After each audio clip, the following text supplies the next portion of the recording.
Good morning everyone. Hyvää huomenta kaikille.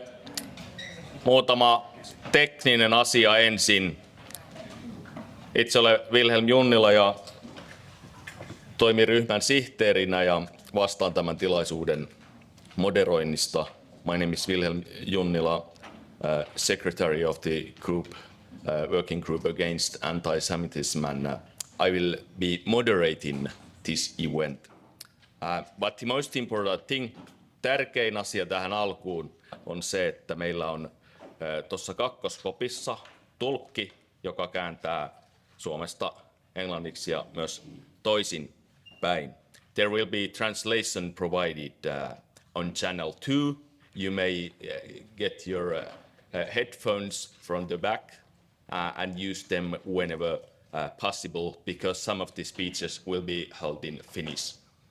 Tosiaan suomeksi tulee suurin osa varmaan tästä asiasta, pois luki meidän keynote speakerimme Puhe, mutta käyttäkää ihmeessä tätä mahdollisuutta tulkkaukseen. Kiitoksia.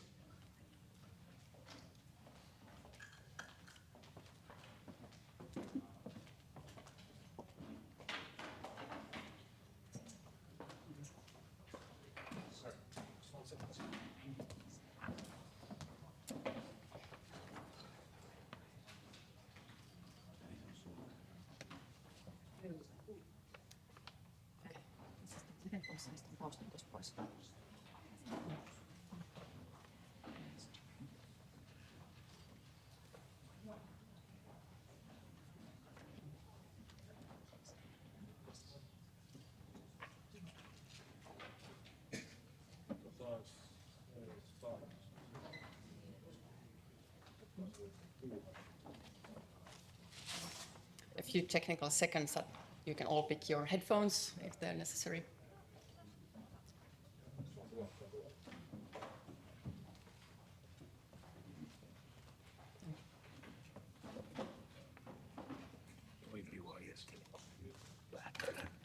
Okay. So, good, ladies and gentlemen, ambassadors, dear friends, hyvät kuulijat. Recent years have challenged the idea of a long arc towards enlightenment, towards universal human rights. Racism and religious intolerance are no longer things of the past. Viime vuodet ovat kyseenalaistaneet ihmiskunnan kehityksen pitkän kaaren kohti valistusta, kohti yleismaallisia ihmisoikeuksia, demokratiaa ja oikeusvaltioperiaatetta. Rasismi ja uskonnollinen suvaitsemattomuus eivät enää ole vain menneisyyden ilmiöitä. Ymmärrämme kaikki, että Venäjän hyökkäyssota Ukrainaan on osoitus siitä, että yhdistyneiden kansakuntien perusperiaate, valtioiden suvereniteetin ja niiden rajojen kunnioittaminen on kyseenalaistettu. Tämän lisäksi on syytä nähdä, että sota perustuu hyökkäjävaltion nationalistiselle, suurvaltasovinistiselle ja rasistiselle ideologialle. Hyökkääjä kiistää paitsi Ukrainan valtion oikeudet, myös ukrainalaisuuden olemassaolon, kansakunnan olemassaolon. Kysymys on siis sotapolitiikasta ja kansanmurhapolitiikasta. Muutos huonompaan ei rajoitu Ukrainaan, ei Eurooppaan. On jo entistä ilmeisempää, että demokratian ja ihmisoikeuksien yhteiskuntajärjestelmä kyseenalaistetaan. Niille on kehittynyt jo entistä uskottavampi autoritaarinen vaihtoehto. Hyvät ystävät, antisemitismin vitsaus, se on jäämässä tämän huolestuttavan globaalin kehityksen varjoon. Näin ei kuitenkaan saa olla. Antisemitismi on globaali ilmiö ja se on vain kärjistymässä, pahenemassa. Dear listeners, while antisemitism is not confined to Europe, while it is a global phenomenon, its longest and darkest history is European history. Antisemitism is the original sin of Europe. When medieval Europe defined its worldview through the lens of religion, antisemitism was religious in nature.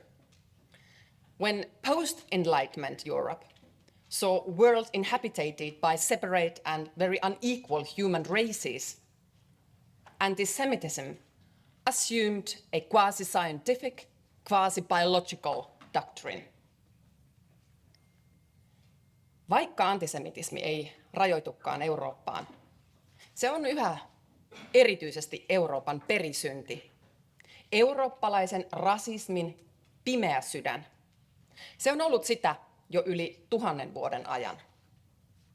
Kun keskiajalla rasismi ja suvaitsemattomuus heijastivat yhteiskuntaa, jossa uskonto oli elämäntapaa määrittävä oppi ja ideologia, antisemitismi oli luonteeltaan uskonnollista. Matteuksen evankeliumista lainattiin kohtaa, jossa ristiinnaulittavaa Jeesusta vihaavat juutalaiset huusivat: "Tulkoon hänen verensä meidän ja lastemme päälle." Ja keskiajan Euroopassa kerta toisensa jälkeen veri tuli juutalaisten päälle. Syytös Jumalan murhasta oli antisemitismin opin perusta. Valistusajan jälkeen 1800-luvun Euroopassa rasismi perustettiin näennäisbiologialle. Tuolloin ihmiset jaettiin rotuihin ja ihmisrodut jaettiin arvoasteikoille. Tämän ajan antisemitismi määritti juutalaiset Euroopalle vihamieliseksi ihmisroduksi. Päätelmänä oli kansanmurha, lopulta teollinen joukkotuhonta. Niin antisemitismi vaikuttaa alkukantaiselta raivolta, järjettömyydeltä. Ovathan juutalaiset pyrkineet sopeutumaan eurooppalaiseen yhteiskuntaan ajankohdasta riippumatta. Keskiajalla juutalaisia vainottiin ja heidän elämäänsä rajoitettiin. Ja juutalaiset sopeuttivat asuinpaikkansa ja elinkeinonsa niihin rajoihin, joita heille annettiin. Valistuksen aikana, liberalismin aikana, juutalaiset edistivät valistusta ja olivat hyviä liberaaleja. Juutalaiset olivat muuten myös hyviä sosiaalidemokraatteja. Mikään ei ole kuitenkaan kelvannut. Kun juutalaiset eristettiin eurooppalaisista, vieraus vahvisti pohjaa salaliittoteorioille. Kun juutalaisten piiristä nousi liberaalin ajattelun edustajia, konservatiivit tulkitsivat heidän uhkaavan yhteiskuntien perinteisiä arvoja. Dear friends, ladies and gentlemen, antisemitism is not a purely European problem.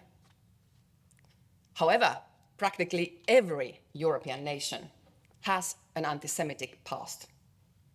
After Jews were deported from medieval Western European countries, many fled to Eastern Europe. Then also in the East, new restrictions were decided. In Russian Empire, the Jews were supposed to live in Pale of Settlement, not to mix too much with the Gentiles. Antisemitismi ei rajoitu Eurooppaan. Kuitenkin lähes kaikilla Euroopan mailla on omanlaisensa antisemitismin historia. Englanti, Ranska ja Espanja karkottivat kaikki juutalaiset alueeltaan keskiajalla. Heidän palattuaan valistuksen vuodet osoittautuivat vain väliaikaiseksi uuden antisemitismin noustessa. Itä-Eurooppa otti vastaan lännestä tulleita juutalaisia, mutta pian Venäjän valtakunta alkoi rajata tiukasti heidän asuinalueitaan ja asumisoikeuksiaan. Meillä Suomessa antisemitismi on ollut ohutta ja teennäistä tuontitavaraa. Meillä ei kuitenkaan ole oikeutta omahyväisyyteen. Sillä Suomi oli viimeinen maa Euroopassa, jossa juutalaisten oleskeluoikeus oli laissa kielletty. Maassa, jossa ei juurikaan ollut juutalaisia, oli vähemmän antisemitismiä. Ei siitä ole aihetta ylpeyteen. Hyvät kuulijat, antisemitismi on eurooppalaisen rasismin muotona ikiliikkuja. Vaikka tämän päivän rasismin kohteena ovat tapauskertoina laskien useammin muut ihmisryhmät, esimerkiksi maahanmuuttajat tai muslimit, ei antisemitismin pohjavire katoa minnekään. Vaikka viha ja vaino voi alkaa miten tahansa, vaikka sen kohteena voi olla mikä tahansa ihmisryhmä, on syytä pelätä, että se ennen pitkää kääntyy juutalaisia vastaan.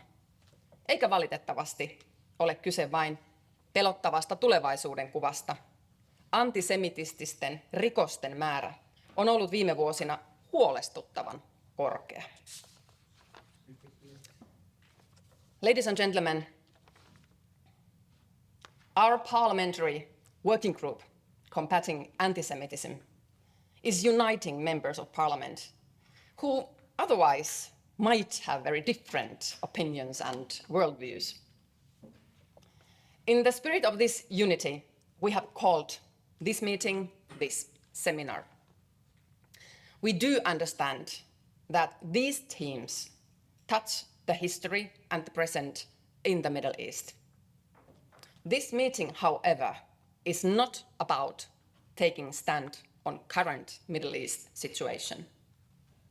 Instead, we have asked our esteemed speakers, Mrs. Tabarovsky, the speakers from the Parliament's Human Rights Centre and from the European Fundamental Rights Centre, and commentators, to discuss the historical and present-day problem of anti-Semitism in Europe and in the world. We will keep our discussions today strictly focused on the menace of anti-Semitism. Hyvät ystävät, eduskunnan antisemitismin vastainen työryhmä yhdistää ihmisiä, kansanedustajia, joilla muutoin voi olla hyvinkin erilaisia mielipiteitä. Tämän tilaisuuden osalta meidän yhteinen sopimuksemme on keskittyä antisemitismiin historiallisena ja nykypäivän ilmiönä. Muissa yhteyksissä me olemme kyllä valmiita esittämään mielipiteitä myös tämän päivän Lähi-idän tilanteesta. Hyvät naiset ja herrat, antisemitismin torjuminen on välttämätön osa rasismin torjumista. Se on myös erottamaton osa ihmisoikeuksien kunnioittamiselle perustuvalle yhteiskunnalle. Meidän on pidettävä huoli siitä, ettei autoritaarinen yhteiskuntamalli voita demokratiaa ja rasismi kiistä yleismaallisia ihmisoikeuksia. It is no coincidence that the Universal Declaration of Human Rights was promulgated after the horrors of the Holocaust. The evil of racism has had its most hateful expression in antisemitism. Therefore, fighting antisemitism is always a part of the fight for human rights. Let us be united in this fight. Thank you. Kiitos. Tack.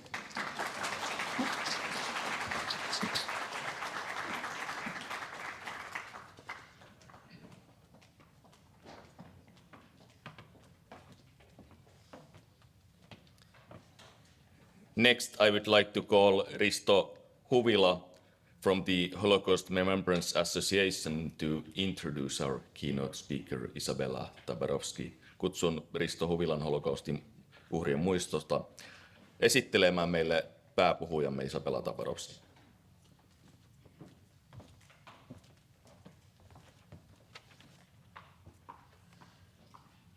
Hyvät naiset ja herrat, kansanedustajat, suurlähettiläät, minulla on suuri ilo ja etuoikeus saada esitellä meidän tilaisuutemme, seminaarimme pääpuhuja Isabella Tabarovsky, nimenomaan Holokaustin uhrien muisto ry:n varapuheenjohtajana, joka on ollut keskeisessä roolissa hänen kutsumisessaan tänne. Isabella Tabarovsky syntyi Novosibirskissä, Neuvostoliitossa. Hän muutti 19-vuotiaana Yhdysvaltoihin, missä hän asui 30 vuotta ennen kuin hän muutti Israeliin.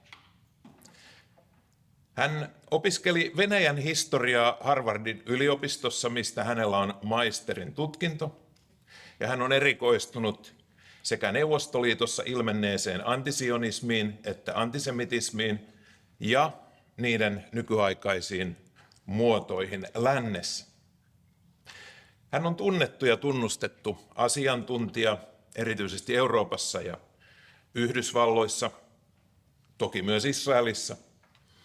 Ja hän toimii vanhempana tutkijana Z3 Institute for Jewish Priorities in Palo Alto, siis Kaliforniassa.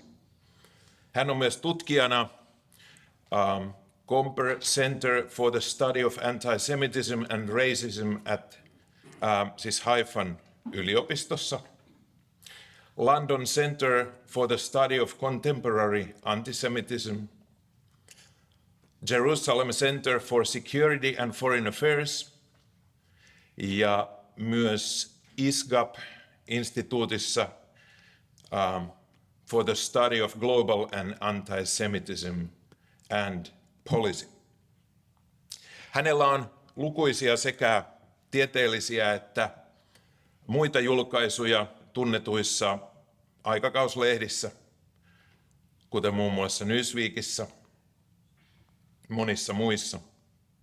Ja tänään meillä on erityinen ilo, etuoikeus ja kunnia saada kuulla häntä. Hän varmaankin puhuu englantia siitä huolimatta, että hän puhuu äidinkielenään venäjää ja puhuu myös ranskaa, saksaa, hebreaa ja espanjaa. Hyvät ystävät, toivotetaan raikuvin aplodein Isabella Tabarovski tervetulleeksi.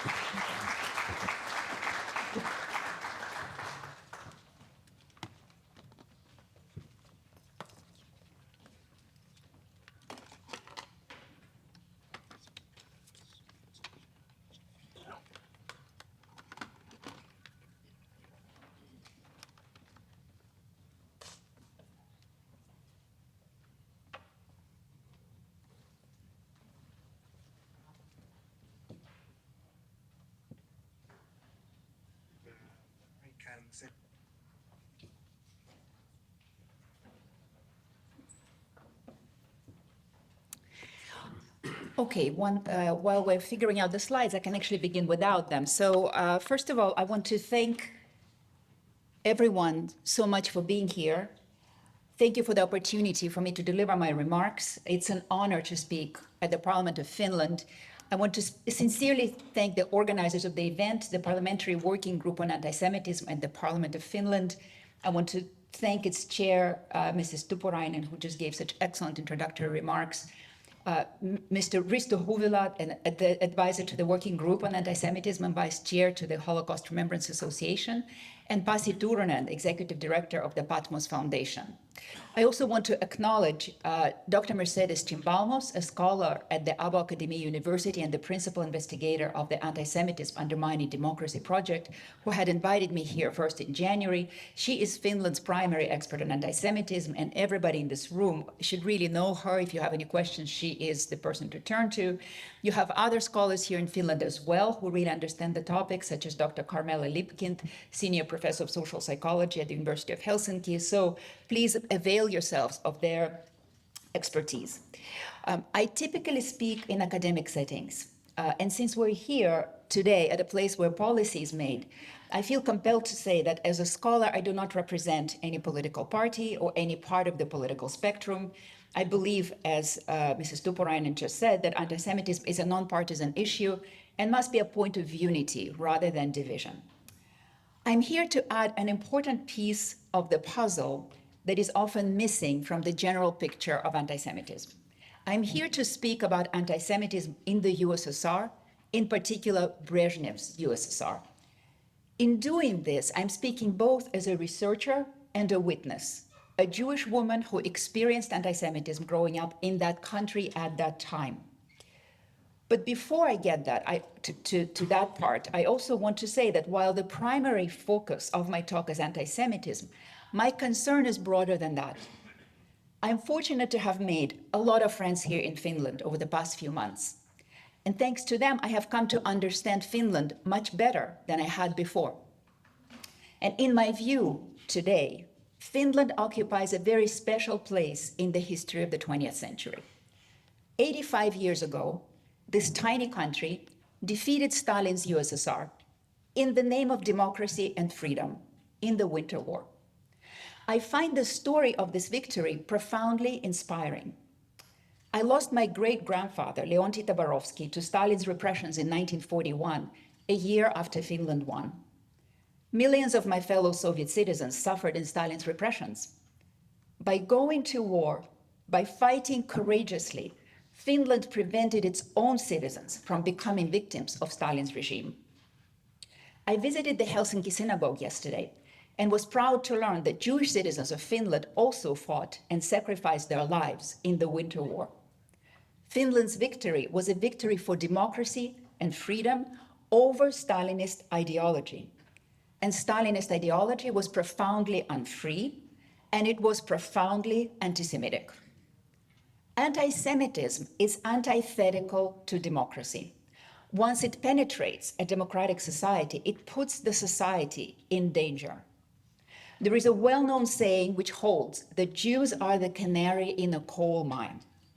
This phrase means that the treatment of Jews in a society often signals deeper dangers, or rather the mistreatment of Jews in a society often signals deeper dangers, in particular the rise of illiberal ideologies, the erosion of democratic values and civil rights, chaos and polarization, and ultimately discrimination and violence against other minorities.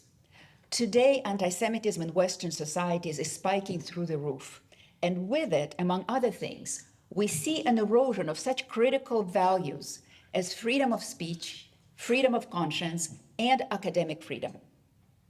When two universities here in Finland caved to a smear campaign that was organized against me back in January and canceled my lectures, it wasn't me that they hurt. They hurt their own reputations, and they hurt their own publics, the public that they were supposed to serve. They betrayed the values of open discourse and the commitment to searching for truth together as a group that are inscribed in their missions. And what happened to me here in Finland is happening to Jewish scholars all over the democratic West. So I'm very concerned, and that is an additional motivation for me to speak here today. And in my case, there is an additional layer to the story. I grew up in the USSR, where in my own time, Jews could not attend certain universities, certain university departments.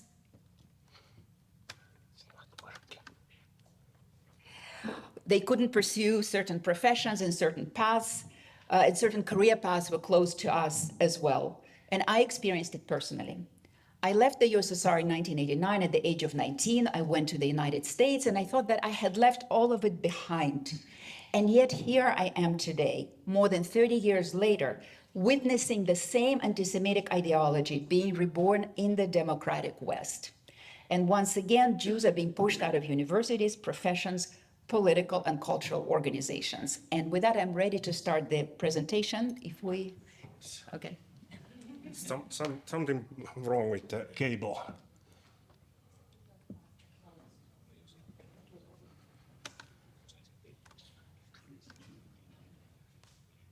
Oh.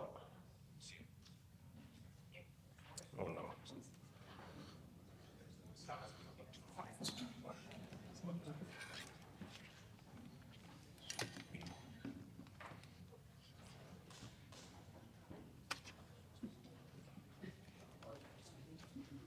Would it help to, no, it doesn't matter?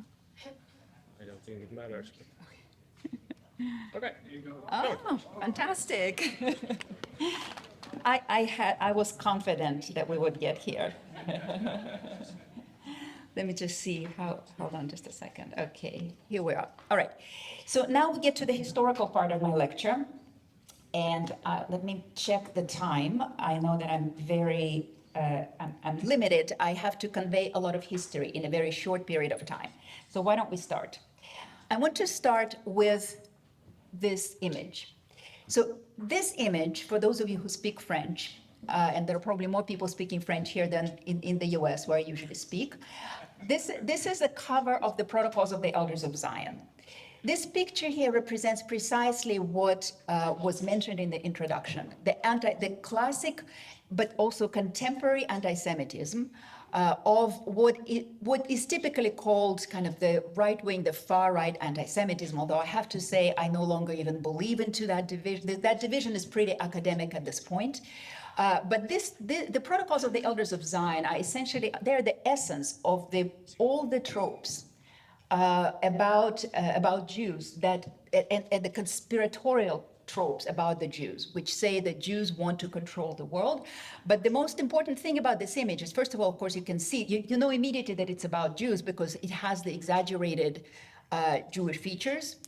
And it's a spider, which is a very common way to demonize the Jews, because what does it do? It shows the Jews are simultaneously subhuman and super powerful, right? So you despise the Jews, but you also fear the Jews. You fear the Jewish power. This document, the Protocols of the Elders of Zion, I'm not going to speak too much about it because we don't have much time, but there's so much written about it. If you don't know what it is, please look it up. It had a very big influence on Nazi anti-Semitism, on the Nazi ideology, and ultimately it paved the way to the genocide of 6 million Jews. When the Bolsheviks came to power, they prohibited this kind of propaganda. Lenin was against anti-Semitism. He viewed anti-Semitism as a relic of the bourgeois, kind of capitalist, reactionary, czarist society. And he said that when socialism arrives, there will be no anti-Semitism anymore. It was part of his pitch to the Jews of the Russian Empire. So this was prohibited. Now, if that is prohibited, given what I just said, Bolsheviks were internationalists, right? They were socialists. They were against racism. Given all of this, why is it that we get to the early 1970s and we have this image, and it's not just an image, but it's a 3D reproduction it's a parade float. This is what we're looking at, is a May Day parade in Moscow. Three-dimensional image. You can see, you can actually put them next to one next to the other, and you can see that it's basically the same image. And once again, you have the perception, right, of a Jew. How do you know it's a Jew? You have the crooked nose, you have the six-pointed star. Once again, the Jew is presented as subhuman and super powerful, but now in the socialist Soviet Union, which is committed to being anti-racist and against anti-Semitism, etc. And for those of you who know Russian, you probably already understand why. And if you don't, you're actually at an advantage. If you don't know either French or Russian, you're at an advantage here because you're not looking at the words, you're just looking at the images. But now let's look at the words. So what makes the difference here is that the words say Zionism is a weapon of imperialism. So you can see how the rhetoric changes, but the image is the same, right? The perception is the same.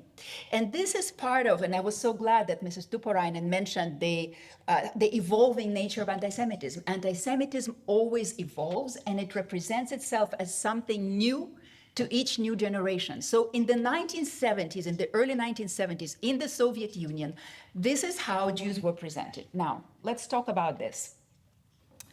I'm going to skip through some of the early history. I will only say that Bolsheviks, while they were against anti-Semitism overtly, they were against Zionism. They viewed Zionism as extremely dangerous. It was a nationalist ideology. They didn't want Jews to be nationalists.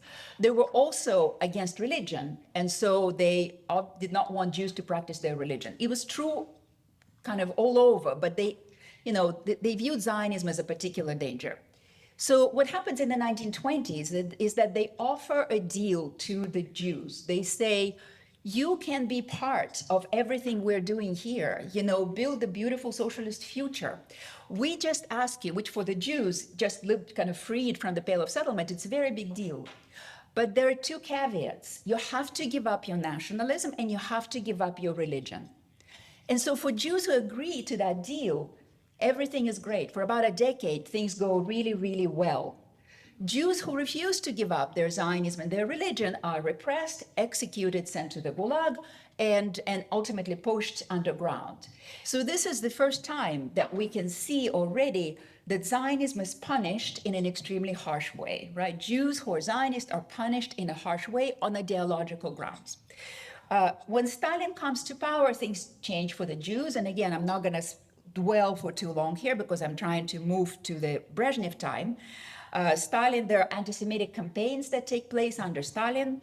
And as part of these anti-Semitic campaigns, the accusation of bourgeois nationalism, as it was called then, which is really just Zionism, already begin to appear and begin to feature in Stalinist ideology. So Stalin dies in 1953. And by the way, I should say that he played an important role, a critical role in establishing the State of Israel, but it wasn't because he suddenly became Zionist for, the 15 minutes when they voted at the UN. It's just that he viewed it as geopolitically favorable for him. He viewed it as a way to oppose or dislodge the British Empire from the Middle East. Okay, Stalin dies in 1953. At this point, Soviet Jews have really nothing left of their identity because of the purges. All the purges that preceded that time essentially leave them without a language, without religion, without culture. Soviet Jewish intelligentsia, the Yiddish intelligentsia, is wiped out under Stalin. So the only element of Jewish identity that is left by then is anti-Semitism. So all the Jews know is that they are experiencing anti-Semitism. They don't understand why. They don't understand why they grew up with the Russian language, with Russian culture, with Russian history, with Russian classical music. What makes them different? Why is it that they can't get the jobs that they qualify for but are pushed out of? Why can't they enter the universities that they want to? So the questions are beginning to arise. And then comes 1967. And 1967 is a pivotal year. This is a year when Israel, the Six-Day War happens, and Israel wins in that war, contrary to everybody's expectations, contrary especially to the Soviet expectations, because the Soviet Union was supporting and financing and training the Arab states. They did not expect Israel to win. And when Israel wins, it sets off a massive crisis in Moscow.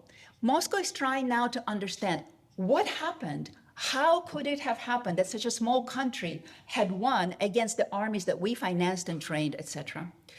And they look around in trying to understand what happened. They're looking around, and what are they seeing? They're seeing that at home, there are Jews who are now all of a sudden, who are inspired by that victory. They are clamoring. First of all, there's a group of Jews that arises who are clamoring to emigrate. And there are Jews who are also demanding more freedom to practice their religion and to know more of Jewish history, etc. So the Jews who want to emigrate are refused the right to emigrate. In general, you couldn't emigrate from the USSR. But something else happens. When they are refused, and they're called refuseniks, it's like they announce themselves as traitors to the people and to the motherland. And they are fired from their jobs, they are expelled from universities, they are pushed to the margins of society. And many of them were very educated Jews, and all of a sudden they're educated people, and all of a sudden they're left without anything to do. And many of them become activists who are now using their time to rediscover their Jewish identity. They're reading books. There is a movement that arises from outside the country to support them, that is smuggling Bibles, literature of all kinds, ritual objects. And there is a real hunger and thirst that Jews have to understand who are they. This was the question in one of the underground publications. There are also the samizdat publications, the self-publishing, it begins to really develop. And so let me just show you a few slides from that time. So this is 1967 onward. So this is a slide that shows you a group of Soviet Jews that is demanding the right to emigrate, demanding visas to Israel instead of prisons. The activists are now, who are considered Zionists, are now being imprisoned. They are being harassed by the police. So here's another example for you of what happens under these conditions. When somebody is identified as a Zionist, they are harassed, they are put into prisons. The refuseniks are learning Hebrew and teaching Hebrew, and that is then viewed as not specifically criminal, but something that the state doesn't like, and so they harass Hebrew teachers. And so this is happening. And these kinds of demonstrations, by the way, they only lasted like a minute before they were shut down. Outside the country, a campaign for Soviet Jewry begins. So you can see this is from the American campaign. You see they demand to release Anatoly Sharansky, who was one of the most best-known refuseniks, who then became a politician in Israel. Solidarity with Soviet Jews. It's a massive, massive campaign that continues for 25 years.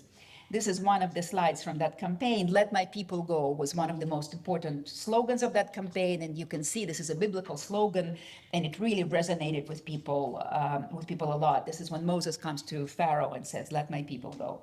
This is Sharansky, who I already mentioned. This is the campaign in the UK that takes place. The women there specifically campaigned for Raisa Palatnik, also a refusenik. Here's Ingrid Bergman, who was part of this campaign with the refusenik Silva Zalmanson. So it was really a campaign that reached far and wide, and it reached Finland as well. There were, the Patmos Foundation worked really hard on behalf of the refuseniks. So here they campaigned for Eden Odell. You can see the founder of Patmos was Slepak, one of the most famous refuseniks. You see here, you have two refuseniks with President Reagan and Vice President Bush. So this campaign reached pretty far. So the Soviets look at this, and what are they thinking? They're thinking, wow, there is a conspiracy against us.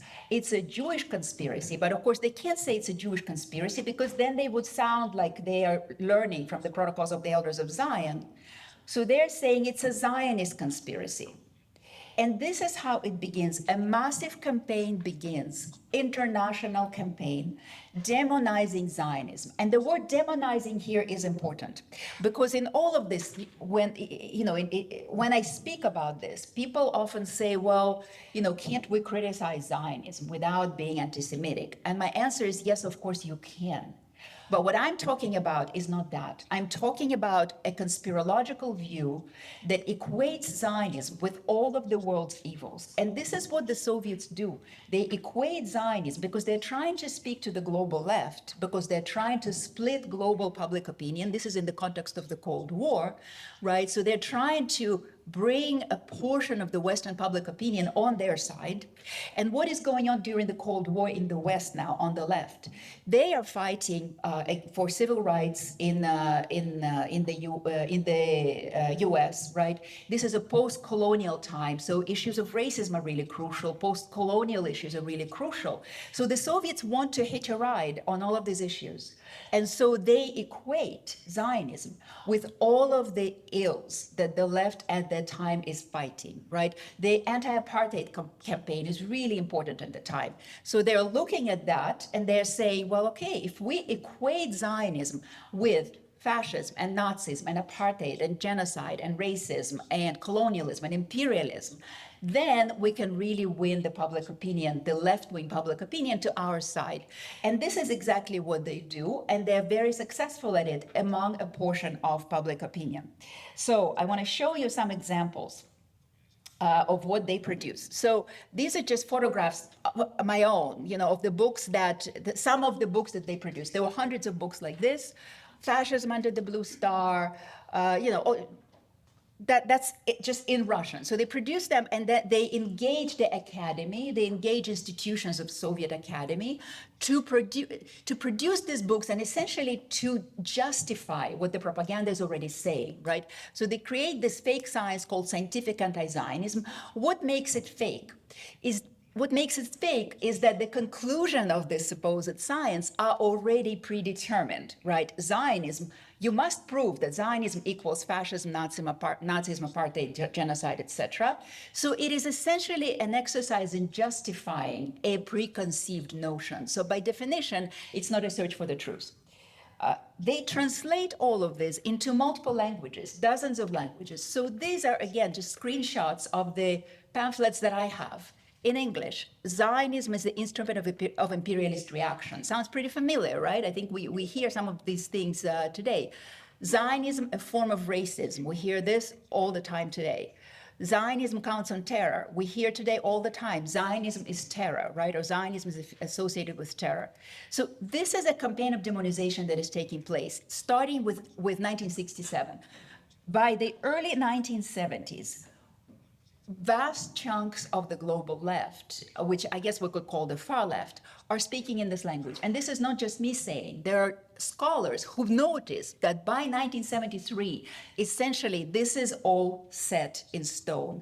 There is the new left, there is the communist left, there are Trotskyists, there are socialists. They're all speaking about Zionism in this language.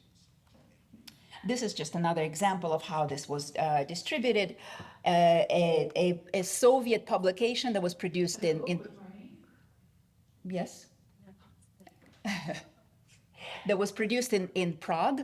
This is a translation of that publication called the World Marxist Review that was published in Canada. So it's just one example. It was distributed throughout 40 countries or so, and if you were a hardcore communist, you were reading this journal. It was extremely boring, extremely dry. You know, people read it because it set the tone. You know, it told you what to think. And there are some really demonizing articles here about Zionism. This is just one person who was one of the leading ideologues of this campaign, Yevgeny Yevseyev. I'd like to show his picture. He, after he died, a Russian historian, Gennady Kostyrchenko, reviewed his papers, and he discovered that he was deeply, deeply anti-Semitic. And so here's where we begin to see how anti-Zionism and anti-Semitism, the demonizing anti-Zionism and anti-Semitism, begin to intersect. He could not be openly anti-Semitic in the Soviet Union because open anti-Semitism, meaning anti-Semitism of the Protocols of the Elders of Zion or Nazi anti-Semitism, is not permitted. But the state gave him permission to speak in the anti-Zionist language. And so he basically he reads the Protocols of the Elders of Zion, he reads Nazi documents and Nazi books, and he essentially translates the tropes of classic anti-Semitism into what sounds like Marxist-Leninist kind of anti-Zionist ideology. So this is what happens. Here, I just want to show you a couple of examples. What I did is I looked at some books. I digitized some of those books, Soviet books, and I looked at the terms that appear most frequently in them. And you can see, so here's a book, Zionism is a form of racism and racial discrimination. What are the most frequent terms? The numbers here are the number of times that they appear. Occupation, occupier, aggression, racism, racist, terror, colonialism, intelligence, espionage, secret services, spying. If you read this book, this is the picture that you would get of what Zionism is, okay? Another book, The Ideology and Practice of International Zionism, imperialist, reactionary, racist, aggressive, sabotage, subversion. So, this, of course, is not what Zionism is. So Zionism, and the Soviets redefined Zionism, and I think this is part of the problem that we are facing today. We are speaking of Zionism, but we mean different things. The Soviets redefined Zionism in these terms, in these demonizing terms.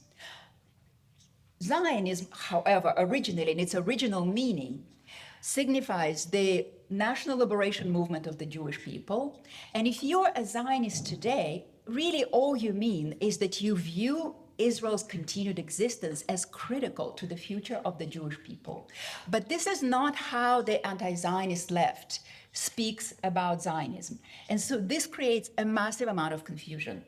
What I've done here is I have essentially matched the tropes of the Protocols of the Elders of Zion with the tropes that appear in Soviet anti-Zionist propaganda. So you can see here, in the protocols talk about Jews controlling global media, financial flows, world politics, etc. Soviet propaganda talks about Zionists and Israelis doing the same. The protocols talk about Jews manipulating world events behind the scenes. Soviet propaganda does the same, but talking about Zionists. The protocols talk about Jews murdering Christian babies, right? The blood libel, one of the oldest accusations against Jews. The same is said in Soviet propaganda, but against Zionists and Israelis. And then there is, of course, the classic one, the Jews serve foreign interests, fifth column, etc. And in Soviet propaganda, Zionists are doing the same. And this is the reason why Soviet Jews are discriminated against. Nobody asks them, are you a Zionist or not? What are your views on Israel? Nobody cares. The assumption is if Zionism equals fascism, Nazism, racism, colonialism, imperialism, apartheid, genocide, and terror, it means that all Jews are implicitly guilty of the same. So that is the danger. Now, how are the Soviets spreading this propaganda to the West? Several channels. One is the media. So this is probably their biggest score. They actually managed to place an article in the New York Times in 1971, but there were masses of articles like this. They were especially using leftist press in the West because it sponsored a lot of this, a lot of Western left-wing publications, particularly communist ones. And when they sponsored communist parties, the assumption was that they would be ideologically aligned. And what's really interesting, I've spent a lot of time reading British and American left-wing press from that period of time. And you can see literal reprints from Soviet propaganda. And you can also really see the switch that happens in 1967. Because 1967, these parties were anti-Zionist. Again, remember, this is for communists and socialists, it's actually natural to oppose nationalism. So they were against Zionism. But the language wasn't virulent. This is what's so important. In 1967, the language becomes virulent and it becomes conspiracist and it becomes one of the Soviet Union's main exports. So Russia likes to think that it used to export culture and ballet and music, but this is really honestly the protocols of the Elders of Zion before the revolution and the anti-Zionist propaganda after 1967 are its greatest export that continues to be alive today. So another channel was the diplomatic channel. So this is the Anatoly Dobrynin, the long-serving Soviet ambassador in Washington. I'm not saying that this is in this meeting with Nixon, he's discussing Zionism and anti-Zionism, but there are memos that are declassified that discuss how he gets instructions from Moscow on how to fight Zionists in Washington. So it says, go and talk to all the politicians and go to talk to anti-Zionist Jews and essentially try to create a division between Zionist Jews and anti-Zionist Jews and try to create division between Zionist Jews and non-Jews. Show how dangerous Zionist is. Show that they are in the way of good relations between the US and the USSR.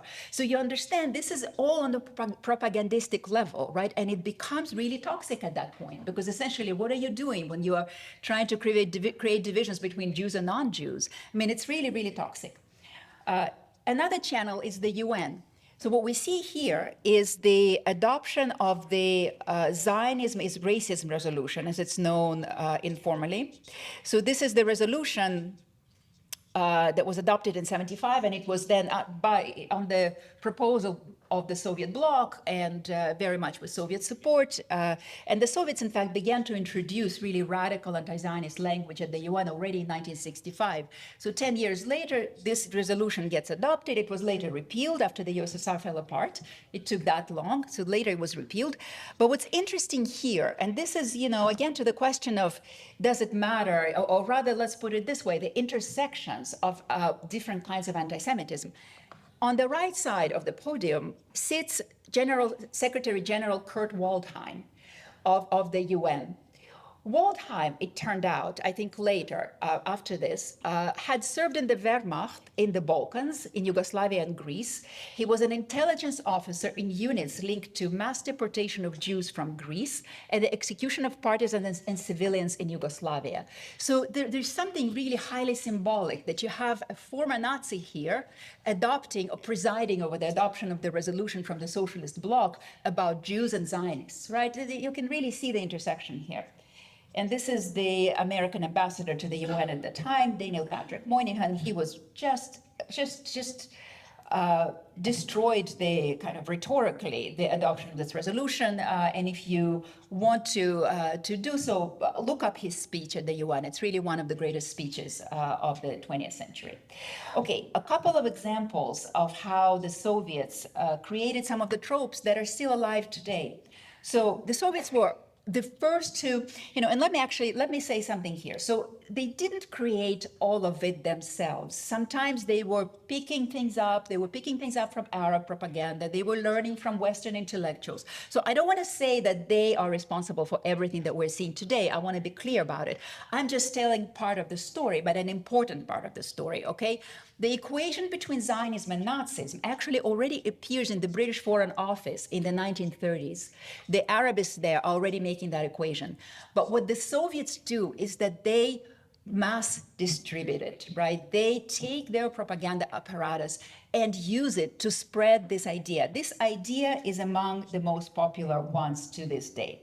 So I think I'm not going to dwell on this, but you can see how I think this image on the left is from the late 60s, from the USSR. It appeared in a Soviet newspaper. You see how they're intertwining the swastika with the Star of David, and today's left is doing the same. On the right is a brochure of the British Communist Party. Look at the title, Zionism, a racist, anti-Semitic, and reactionary tool of imperialism. I have there's somebody here in the room who grew up with me in the 1970s, and I'm sure he will feel just like me, that this throws us right back into the 1970s. We feel like this is where, like, whoa, what happened? The world has changed, but we're still talking in this way. The Soviet cartoons began equating Israel, and not just cartoons, but also so-called scholars, equating Israel with apartheid South Africa already also in the late 60s, early 70s. Okay, now let's get to this. 1982, this is a socialist publication in the UK. And you see, this is it's a famous, infamous cartoon. This is the Lebanon War. Israel is accused of genocide all over the far left press. Begin is equated with Hitler. This is called Holocaust inversion, by the way. He's standing on a pile of bones. At that time, there are socialists and communists in the West who are already saying there are parts of the left that have really gone off track. What they're saying now about what's going on in Israel and about Zionism is completely anti-Semitic, but they're not being listened to. That train has already departed. Here are some pages from that time. Lebanon dismembered, it's a blood libel, the genocide tropes are all over the place. Okay, and here we get to another channel of transmission. This picture here is located just 5 minutes drive from here. This is Lon Rotin Katu 25A. I apologize for my terrible pronunciation. This is a building. I just took this picture What's it? I appreciate it. Thank you. This is a building. I just took this picture a couple of days ago. This building, for many, many years, even decades, right here in Helsinki, was home to a front organization that was known as the World Peace Council. So the Soviets they created this set of communist front organizations that did things for them that looked like they were engaging in something other than promoting Soviet foreign policy. So the World Peace Council obviously cared about world peace, and it had hundreds of millions of members. These are mass membership organizations. The World Democratic Youth Federation told its members that it was uniting the democratic youth in order to advance their interests. The World Federation of Trade Unions, same thing. But in reality, they were fronts because they were managed from Moscow, they were financed by Moscow, and they promoted the foreign policy interests of Moscow. So during times of international crisis, all the major fronts immediately declared their unreserved support for the Soviet position on the given issue. And this happened with any crisis that involved Israel during the Yom Kippur War, et cetera, and any issue, including the Vietnam War, freedom for Angela Davis, the campaign to discredit Alexander Solzhenitsyn, the great dissident, they all united, and they all then were echoed through the left-wing universe. So this already begins then. Okay, I'm getting to the end of my talk. I understand that I'm outlasting my welcome here. The Soviets understood the importance of bringing Western leftists into close proximity with their heroes. People like Fidel Castro, Indira Gandhi, Che Guevara, leaders of the ANC, Frelimo, the PLO, etc. And so the World Peace Council helped organize and sponsor masses of events. So for example, in 1973, it co-sponsored a youth festival in East Berlin, where there were participants from Finland who delivered a huge contribution to the Vietnamese delegation. The contribution was $300,000, which is the equivalent of $2.2 million. So I'm wondering if the Finnish people know where that money came from. I'm very interested to know. But here is the here, just some pictures from the festival. Here's what's important about it, is that if you want to introduce and inculcate certain values, you create, okay, no more pictures, excuse me. Here it is, okay. You create mass spectacles. So this festival in Berlin in 1973 brought together 750,000 young people for a week. It was a really fun event. There were 1,000 dance performances, there were parades, there were 100 boat rides, there were friendly competitions. And again, it may seem irrelevant, but there is actually scholarship that shows that collective rituals of this sort normalize and strengthen values and enhance solidarity and bonding. Angela Davis was a star. She was a star of the communist movement. She was a star of this event. This is the event where she met Yasser Arafat, and she talked about how the Palestinian cause was the communist solidarity, international communist movement that really helped to popularize that cause and make it the left-wing cause. Okay, the festival was permeated with anti-Israel messages. There was a group of young people who came and demanded that Israel be boycotted, along with South Africa and Rhodesia. I'm saying this because this language, you see, these ideas are already there in the early 70s. They're already part of left-wing thinking. So I think I'm going to wrap up now. I'm going to end it on this picture of the parade because that is so... No, you know what? I'm going to show you very quickly just so you understand how fun it was. It was actually, this festival was called the Red Woodstock because there was a lot of rock and roll and a lot of dancing and a lot of just fun, really fun event. You know, and this is how you inculcate political values and or certain, any kind of ideological values rather. And guess what happened to these young people? They went on to become the elite, right? When the USSR fell apart and this whole thing fell apart, they went on to become journalists and politicians and academics. And I think that's why, and they brought with them all of their values. And I think this is partly what we're dealing with today. Okay, conclusion. Anti-Semitism threatens Jews. It also threatens democracy. Anti-Semitism is an ever-evolving virus. And today's anti-Semitism, the evolution of anti-Semitism today, presents in the form of demonizing Zionism and Israel. It is built out of tropes developed by Soviet propaganda, which itself wove it using threads that include some of the most fundamental ideas, fundamentalist anti-Semitic ideas humanity has produced, the protocols of the elders of Zion and Nazi ideology. It is toxic and dangerous. Millions of Jews have already suffered under this propaganda. This is why it's important. We don't have to wonder, is it dangerous or not, because we already know that it is.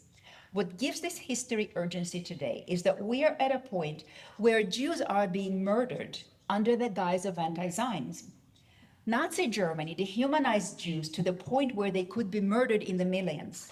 Today, in polite societies, in the democratic West, Jews are once again being demonized as Zionists. Zionists don't deserve to live, said a student at Columbia University.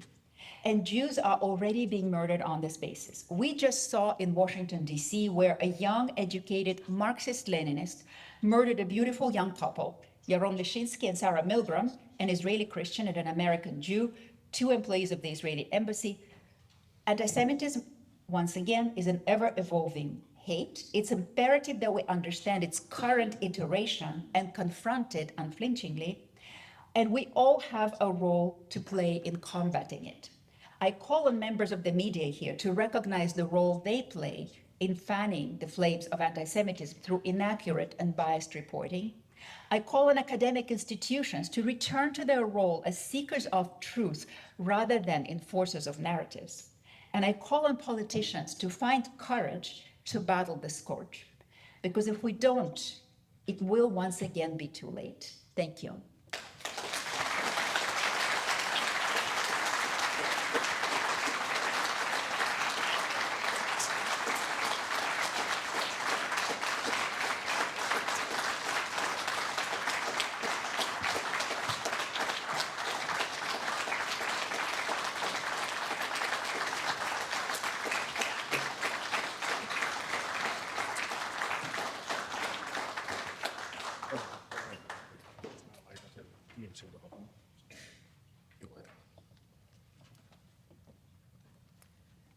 Thank you for the excellent speech, really heartfelt.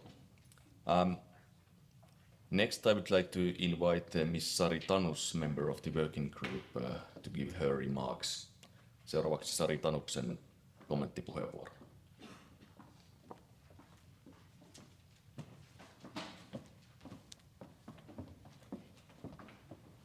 Hyvät kuulijat, arvon suurlähettiläät, kaikki salissa ja linjoilla olevat, ensinnäkin minunkin puolestani kiitokset siitä, että olette tulleet paikalle. Olen siis eduskunnan antisemitismin vastaisen ryhmän toinen varapuheenjohtaja.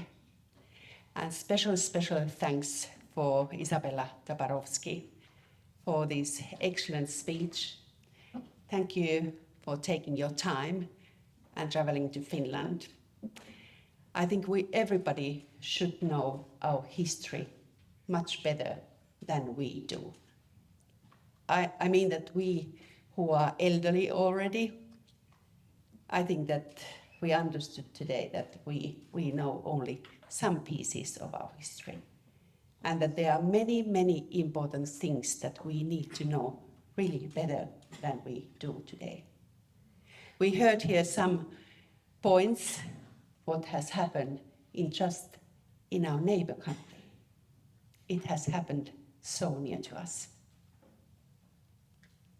And it's not only we who are elderly, what the middle-aged people know about the history and what our young people know about history. What we are passing to the next generation. Will they be aware of that, what has happened? Will they be aware of the roots of the horrible things which are happening today? We heard about anti-Zionistic things, the roots of the antisemitism, what is happening today. And what I just would like shortly, this possibility, thank you for this possibility for me as well to say some thoughts.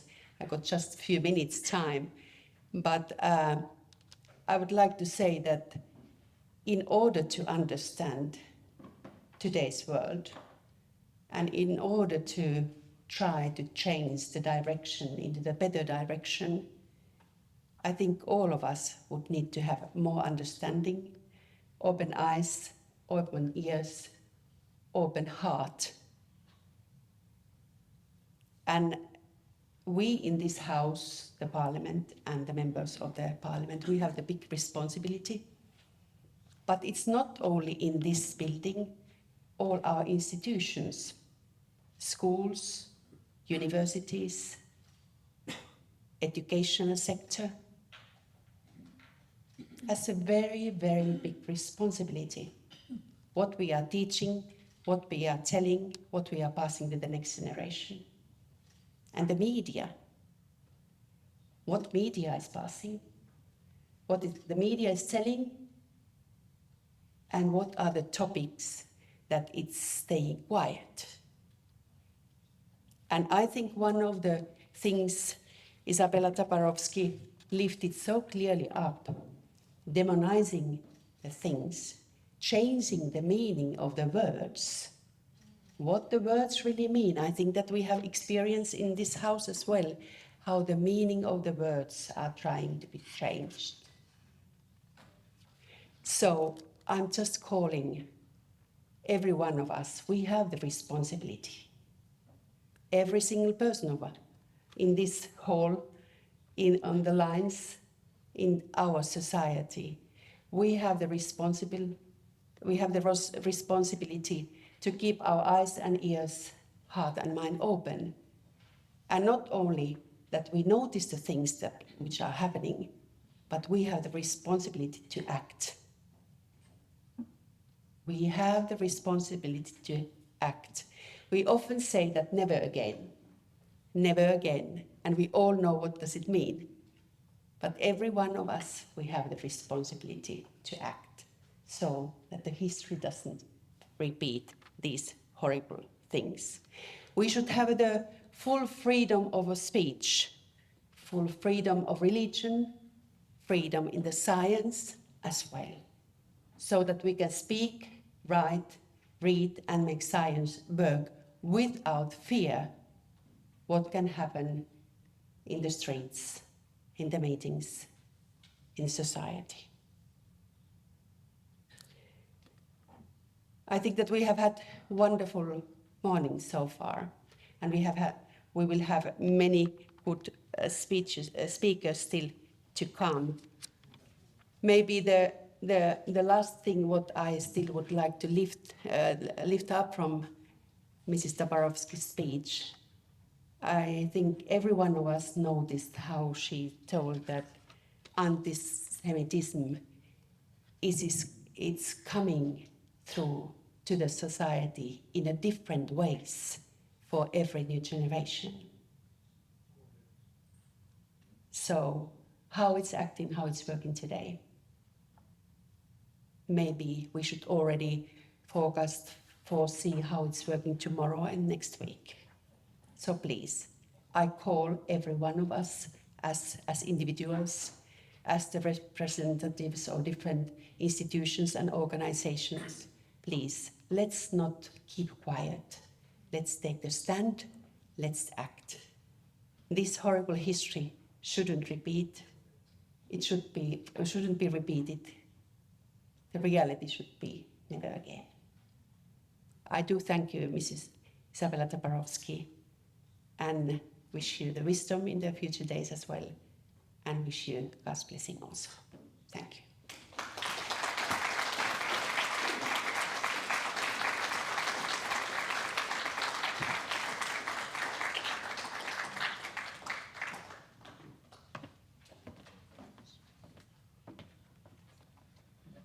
Thank you, Ms.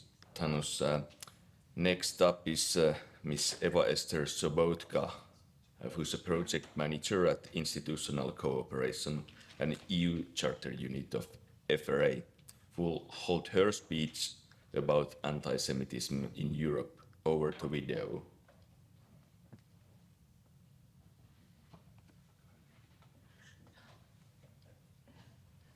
Hello, good morning. Do you hear me?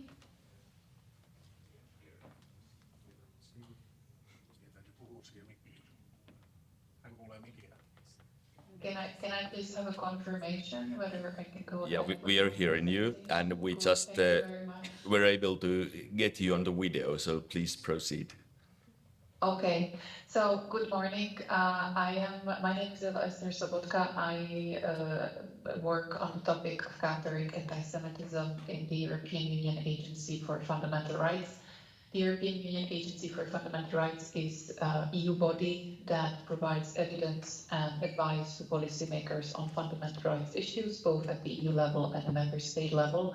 And it's a particular pleasure to be able to address your committee on the topic of anti-Semitism. I'm stepping in for the FRA director, Sir Parautio, who asked me to give you insight on FRA's work on the state of anti-Semitism in Europe. And this is what I would like to start with.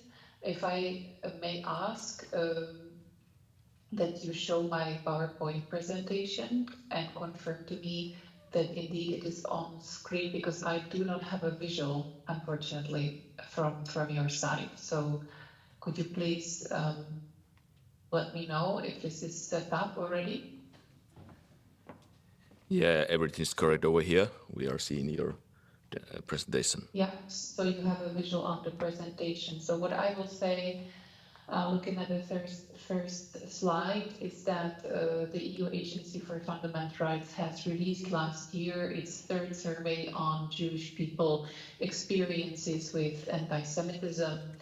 The survey has covered 13 EU member states, Austria, Belgium, Czechia, Denmark, France, Germany, Hungary, Italy, the Netherlands, Romania, Spain, and Sweden. And it counted for those member states that had 96% of the estimated Jewish population. What I can say up front is also that the Human Rights Center has taken up the methodology of the survey and has run the survey also in Finland, but I will not spend much time talking about it because I take it that the head of the Human Rights Center will speak to that topic. So if I may move to the findings which speak directly to the situation concerning anti-Semitism in those countries in the EU. Next slide, please. I will start with a broad overview of perception and experiences of anti-Semitism among the respondents. Next slide, please. We have looked at the changes that occurred when it comes to anti-Semitism in last 5 years. As you can see on the slide, 81% respondents thought that anti-Semitism on social media, that anti-Semitism had increased in the countries over the last 5 years, so covering the period 2019 to 2024, and 92% of the respondents said that anti-Semitism on internet and social media is a problem. Another 79% say that the expression of hostility towards Jewish people in public areas is a problem. Only 17% said they thought it stayed the same, and 2% said that it decreased. Next slide.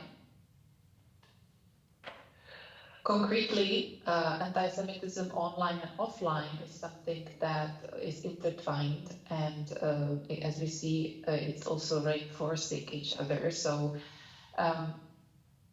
the respondents confirmed that they encountered anti-Semitism as a part and parcel of everyday life and a regular occurrence.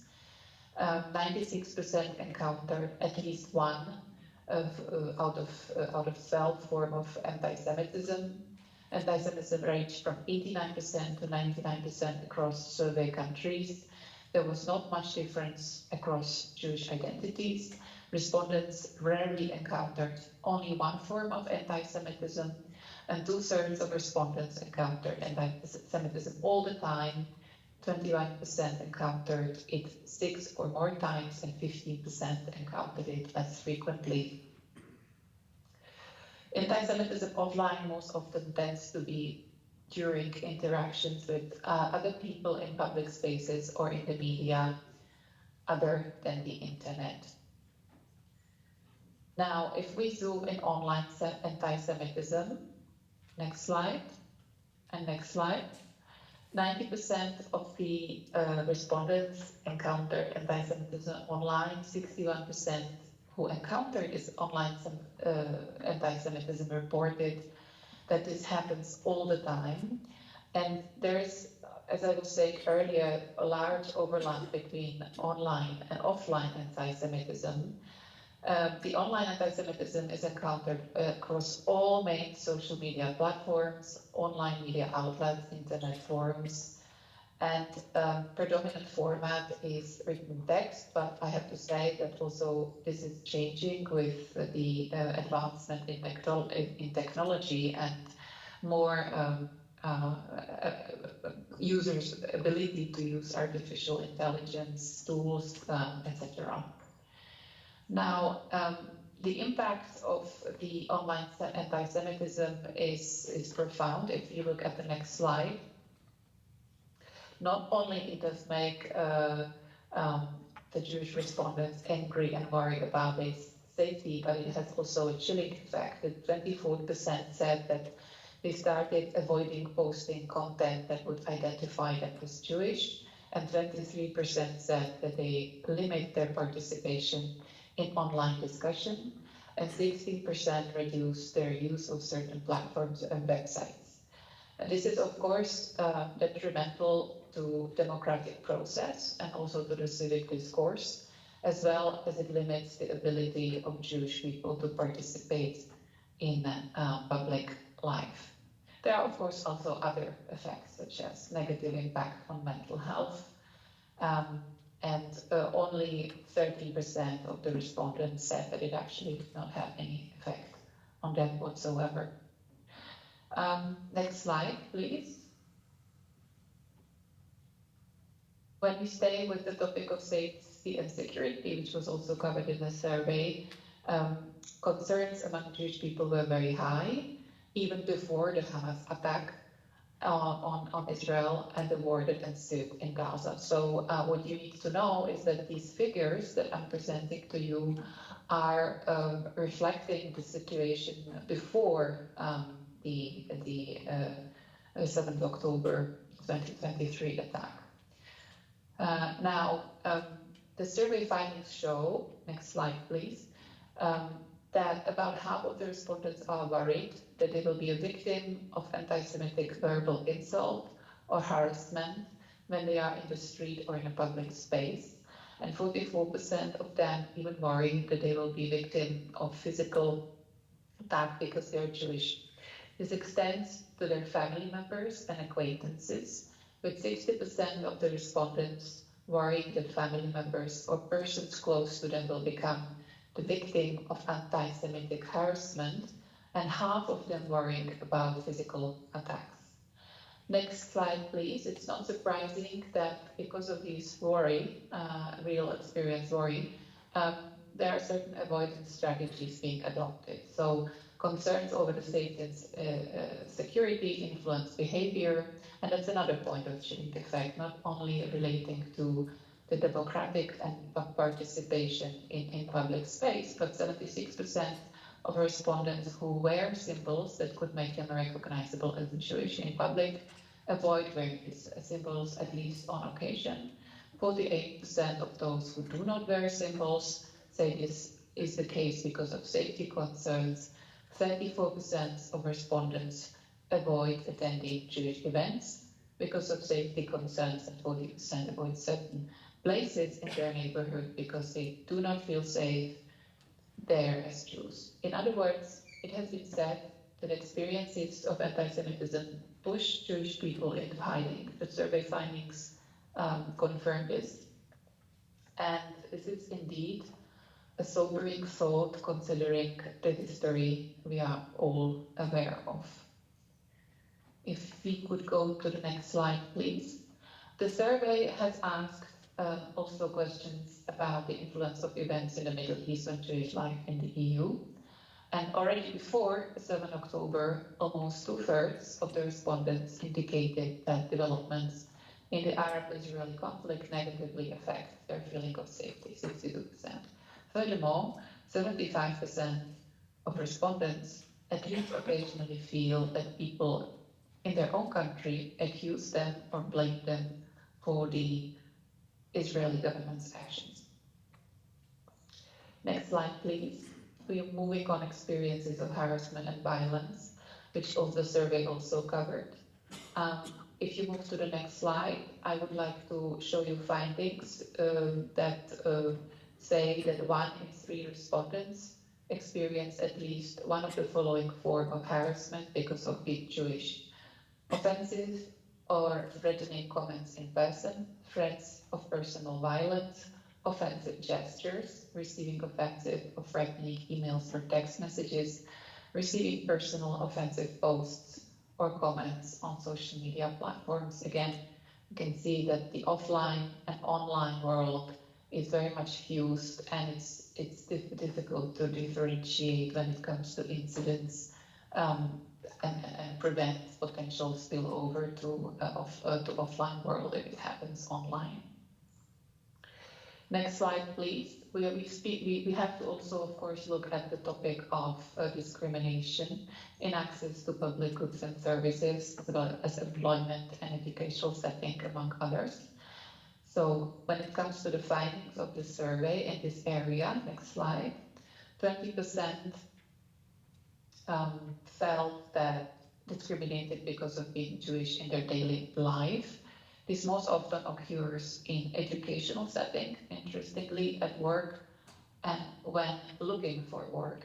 It is also remarkable that about 40% of respondents are rarely or never open about being Jewish at work or in educational setting because they feel that they have to hide their Jewish identity. Next slide.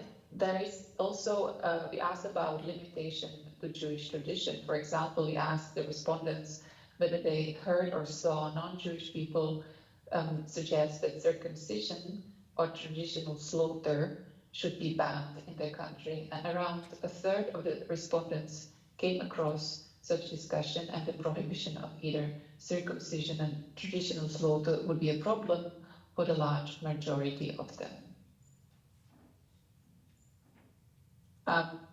Then next slide, please.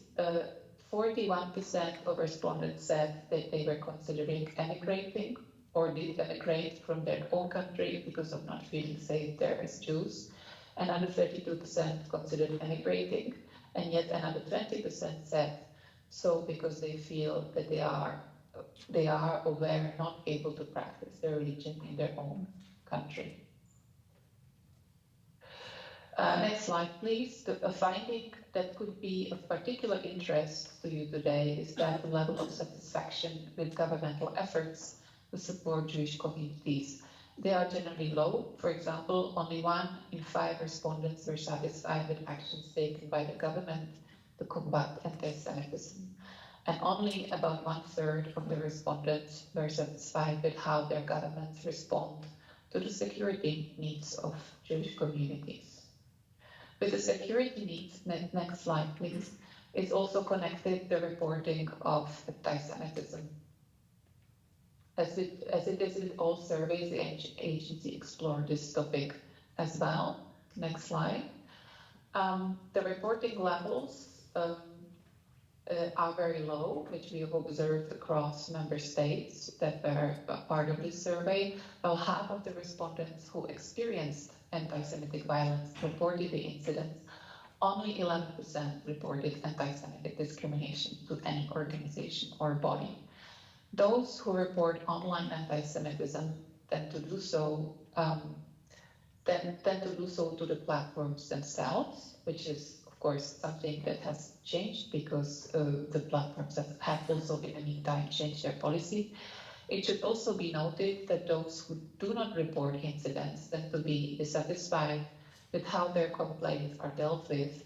For online platforms, the level of dissatisfaction is high, as 80%. This was before the policy change, and for the police, it is nearly 60%. When it comes to reason for non-reporting, the findings are very similar to those of other surveys conducted by the agency. The most reason is not reporting is a lack of trust that something could have changed. Now, I would like to conclude with some suggested, first of all, opinions that come out from this survey. Next slide. We have proposed that, based on these findings, the member states should ensure effective monitoring and appropriate funding of strategies and action plans, ensure safety security of Jewish communities, address online anti-Semitic content through the Digital Services Act, for example, and facilitate reporting of experiences of anti-Semitism. Now, when it comes to specifically what parliamentary working groups could do, I think the example of discussing this topic in a setting, inviting different speakers, is a wonderful example of raising the issue and trying to address it in its severity. But there is also maybe something else that could be considered, the EU strategy on combating anti-Semitism and fostering Jewish life, which was adopted in 2020 came to effect 2021, has also encouraged member states to appoint coordinators on national coordinators on combating anti-Semitism, fostering Jewish life, and invited member states to adopt strategies for countering anti-Semitism. And one of the important aspects is to know what we are talking about. So what is anti-Semitism in the present context? It's advisable, and it's also flowing from the EU strategy, is to consider adoption of the so-called International Holocaust Remembrance Alliance working definition of anti-Semitism as a guideline for not only the policy efforts in the country, but perhaps also for other institutions. Now, there may be an opportunity to update hate crime laws to ensure that anti-Semitic incidents are explicitly covered in hate crime and in anti-discrimination legislation. And there is an opportunity also to improve reporting and data collection. As the survey shows clearly, the reporting and data collection is something that could be improved. There are institutions mandated in each national system where victims could go and report their experiences. There could be support to NGOs provided, funding, and that would also ensure collaboration with the Jewish community organization to monitor anti-Semitism. And last but not least, of course, the support of mandated statutory bodies that are engaging in rights promotion and protection to explicitly integrate work on anti-Semitism in their remit. That would be something important to consider.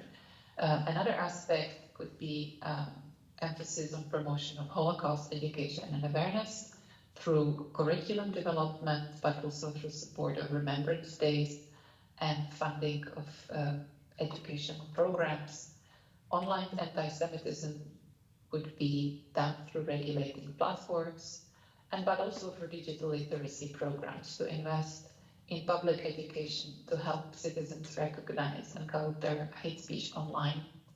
There is a role for interfaith and intercultural dialogue when it comes to countering anti-Semitism and building broader alliances.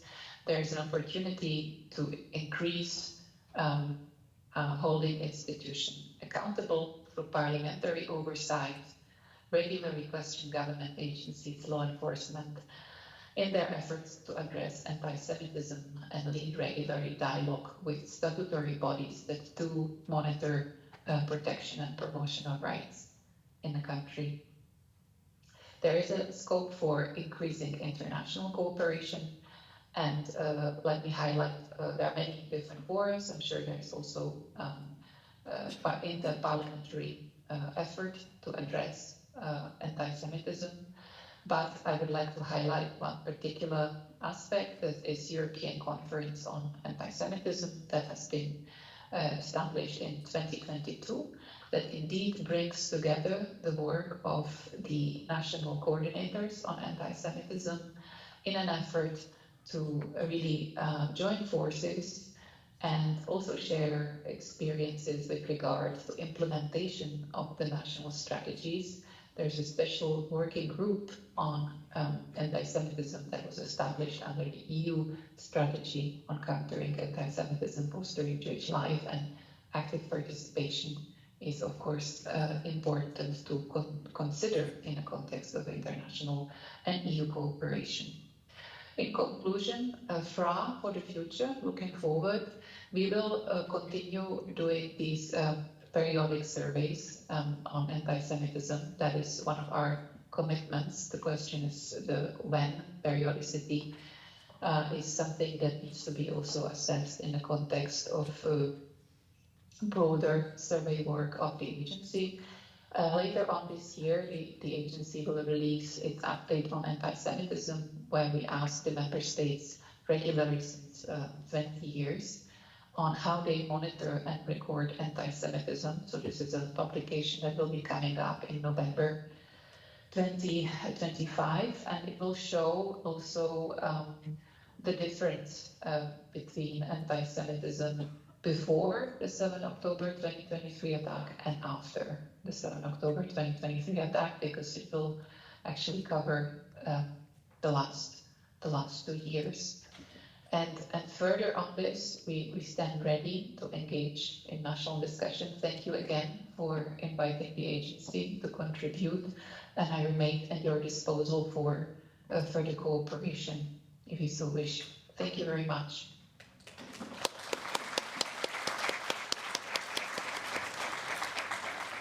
Thank you so much, Ms. Sobotka, for the presentation and the work and opinions of the FRA.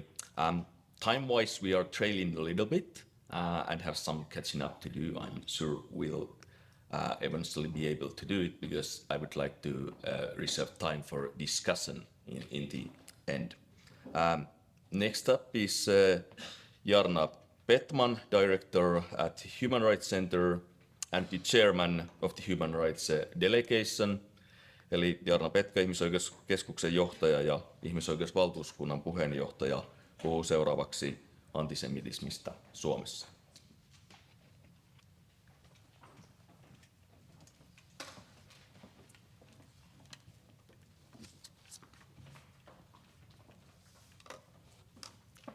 Your Excellencies, ladies and gentlemen, dear friends, hyvät ystävät. As this seminar is to be bilingual, I've been asked to give my intervention in Finnish, so let me switch into that impossible language and for you, the others, to switch on your headphones. Olen siis ihmisoikeuskeskuksen johtaja. Keskus perustettiin vuonna 2012 lailla seuraamaan ja edistämään perus- ja ihmisoikeuksien toteutumista Suomessa. Sijaitsemme hallinnollisesti eduskunnan oikeusasiamiehen kanslian yhteydessä ja yhdessä oikeusasiamiehen ja edellä mainitun valtuuskunnan kanssa muodostamme Suomen kansallisen ihmisoikeusinstituution.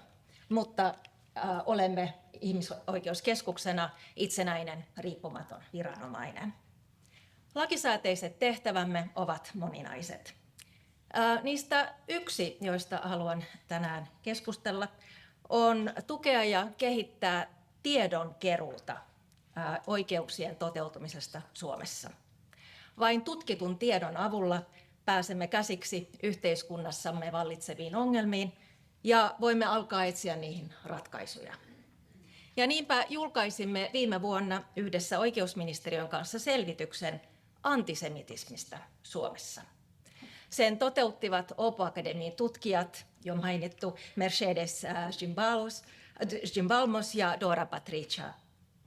Tilasimme tämän selvitystyön siksi, että antisemitismi on Suomessa erittäin vähän tutkittu aihe. Meistä oli tärkeää paikata tätä ilmeistä tiedon puutetta tutkimuksella, joka toisi esille juutalaisten omakohtaisia kokemuksia ja havaintoja antisemitismistä Suomessa. Euroopan unionin perusoikeusvirasto FRA, kuten kuulimme, on toki tehnyt antisemitismistä kyselytutkimuksia jäsenmaissaan, mutta Suomi ei ole ollut mukana näissä tutkimuksissa pitkälti siitä syystä, että juutalaisvähemmistömme on kooltaan verrattain pieni. Arvioiden mukaan Suomessa asuu noin 2000-2500 itsensä juutalaiseksi identifioivaa ihmistä. Joskin se todettakoon, juutalaisten seurakuntien jäsenmäärä on hieman reilu 1000, alle 1500. EUn perusoikeusviraston tutkimukset ovat hahmottaneet vakavan ja huolestuttavan kuvan eurooppalaisesta antisemitismistä. 90 eurooppalaisesta juutalaisesta kokee antisemitismin kasvaneen asuinmaassaan. Joka 3. eurooppalainen on harkinnut maasta muuttoa, koska he eivät enää tunne oloaan turvalliseksi Euroopassa. Euroopassa onkin viimeisen 15 vuoden ajan koettu useita juutalaisyhteisöihin kohdistettuja väkivaltaisia iskuja. Suomi ei ole poikkeus näistä kehityskuluista. Vaikka muutama vuosi sitten toteutetun eurobarometrin mukaan vain 1/4 suomalaisesta ajattelee antisemitismin olevan Suomessa ongelma, kokee Suomen pieni juutalaisyhteisö antisemitismiä jokapäiväisessä elämässään. Ääriliikkeet ovat marssineet kaupunkien kaduilla, lyhtypylväisiin on liimattu sionismia vastaan tarroja, verkon keskustelualustoilla antisemitistinen loanheitto on arkipäivää. Me suomalaiset emme ole tottuneet ajattelemaan itseämme antisemitisteinä. Antisemitismin pitkässä historiassa suomalaiset eivät olekaan syyllistyneet kaikkein kauheimpiin tekoihin. Maassamme ei ole esiintynyt järjestelmällistä juutalaisvainoa. Ensimmäiset juutalaiset saapuivat Suomeen tiettävästi 1700-luvulla. Seuraavalla vuosisadalla heitä löytyi sotilaina, käsityöläisinä, pikkuporvareina. Heidän asemaansa säädeltiin tarkasti, ja juutalaisten oli uusittava oleskelulupansa 4. vuosittain. Juutalaisten muukalaisuus, eriuskoisuus ja tiukka pitäytyminen omana ryhmänään herättivät epäluuloja. Lainsäädännölliset yritykset parantaa heidän asemaansa kilpistyivät jyrkkään vastustukseen. Monien vuosien hallinnollisen taistelun tuloksena Mooseksen uskoisille myönnettiin kansalaisoikeudet vasta tammikuussa 1918. Itsenäisyytemme alkuvuosikymmeninä antisemitistisiä kannanottoja esiintyi etenkin kirkollisissa piireissä, kirkollisessa lehdistössä, kirjallisuudessa. Myöhemmin myös äärioikeistolaiset piirit toivat esiin tällaisia näkemyksiä. Ne pohjautuivat yleensä Saksasta tulleisiin tietoihin ja vaikutteisiin. Lähteet olivat näin jo valmiiksi vääristyneitä, eikä kirjoittajilla ollut minkäänlaista omakohtaista faktatietoa, joten juutalaisia oli helppo mustamaalata ja syyttää miltei kaikesta pahaksi koetusta. Juutalaisvastaisissa kirjoissa, kuten Juutalaisten salainen ohjelma, syyttely saavutti vainoharhaisia piirteitä. Tällaisten teosten paatoksellisuus vakuutti kuitenkin hyvin harvoja suomalaislukijoita. Äärioikeistolaisittain värittyneet mielipiteet juutalaisista eivät levinneetkään laajalle, eivätkä tulleet huomioiduksi virallisessa politiikassa, paitsi vuoden 1938 tiukentuneessa pakolaispolitiikassa. Ja jatkosodan aikana kiihkeimmissä oikeistopiireissä sota bolshevikkeja vastaan rinnastettiin sodaksi myös juutalaisia vastaan. Tuolloin maassamme olleita juutalaisia valvottiin aivan erityisen tarkasti. Ja Saksaan luovutettiin sotavankeja, joista osa oli juutalaisia. Vuonna 1942 Suomi tieten tahtoen luovutti 8 juutalaispakolaista Saksan leireille. Ja sittenkin tuo oli poikkeuksellista. Antisemitismi ei saavuttanut Suomessa laajaa suosiota suurimman osan väestöstä suhtautuessa juutalaisiin varsin neutraalisti. Juutalaisten määrä Suomessa oli niin vähäinen, että harva suomalainen olisi pystynytkään kokemaan heitä vakavana uhkana. Mutta entä nyt? Mitä tuo viime vuonna julkaisemamme tutkimus kertoo nyky-Suomen antisemitismistä? Syksyllä 2023 toteutetussa selvityksessä kuultiin yli 300 yli 16-vuotiaista, jotka pitävät itseään juutalaisena joko uskonnon, kulttuurin, kasvatuksen, etnisyyden, sukulaissuhteen tai muun syyn perusteella. Vastaajat kattavat laskentatavasta riippuen noin 1/5 Suomessa asuvista juutalaisista. Tiedonkeruun aktiivinen vaihe osui osittain samalle ajanjaksolle kuin Hamasin lokakuussa 2023 tekemä isku Israeliin. Tämä heijastuu kyselyyn saaduissa vastauksissa ja kertoo globaalin tilanteen vaikutuksista juutalaisten turvallisuuden tunteeseen myös Suomessa. Osa tutkimuksen tuloksista, se todettakoon, välittää hyvinkin positiivista kuvaa suomalaisesta yhteiskunnasta.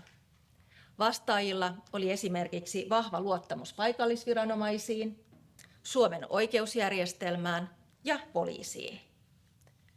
Mutta tutkimuksesta kävi myös erittäin selvästi ilmi, että valtaosa, yli 80% ja Gazan sodan alettua lähes 90% Suomessa asuvista juutalaisista kokee antisemitismin lisääntyneen. Yhtä selvää oli, että antisemitismin kasvu ei ole Gazan sotaan liittyvä ilmiö, vaan trendi, joka on jatkunut jo vuosien ajan ja kauemmin. Antisemitismi kun ei ole vain yksi rasismin muoto, vaan ideologia, jonka synkät juuret ulottuvat kauas historiaa.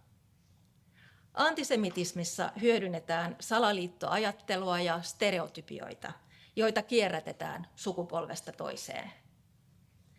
Ja niinpä lähes puolet kyselytutkimuksemme vastaajista kertoi kohdanneensa tällaisia negatiivisia stereotypioita, kuten syytöksiä, joiden mukaan juutalaiset hallitsevat maailmaa, pitävät vallassaan rahoitusalaa, mediaa, politiikkaa, taloutta.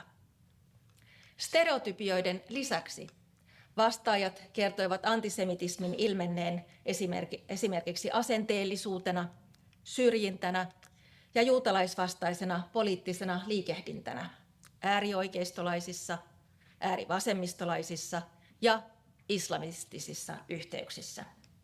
Äärioikeiston antisemitismi on usein näkyvää, hakaristeineen ja vihaa uhkuvine sanoineen, kun taas äärivasemmalla antisemitismia esiintyy esimerkiksi silloin, kun Israelin valtion toimintaa kritisoitaessa päädytään syyttämään Israelin toimista kaikkia juutalaisia kollektiivisesti. Monet muslimitaustaiset ihmiset puolestaan kokevat Palestiinan tilanteen hyökkäyksenä islamia vastaan. Samaan aikaan islamilaisessa maailmassa vanhoilla antisemittisillä stereotypioilla on ollut otollinen maaperä kasvaa, semminkin koska siellä ei ole vahvaa tuntemusta Holokaustin historiasta. Suomessa antisemitismi rehottaa kyselytutkimuksemme mukaan erityisesti internetissä ja sosiaalisessa mediassa. Joskin vastaajat kokivat ongelmaksi myös median ja politiikan antisemitismin.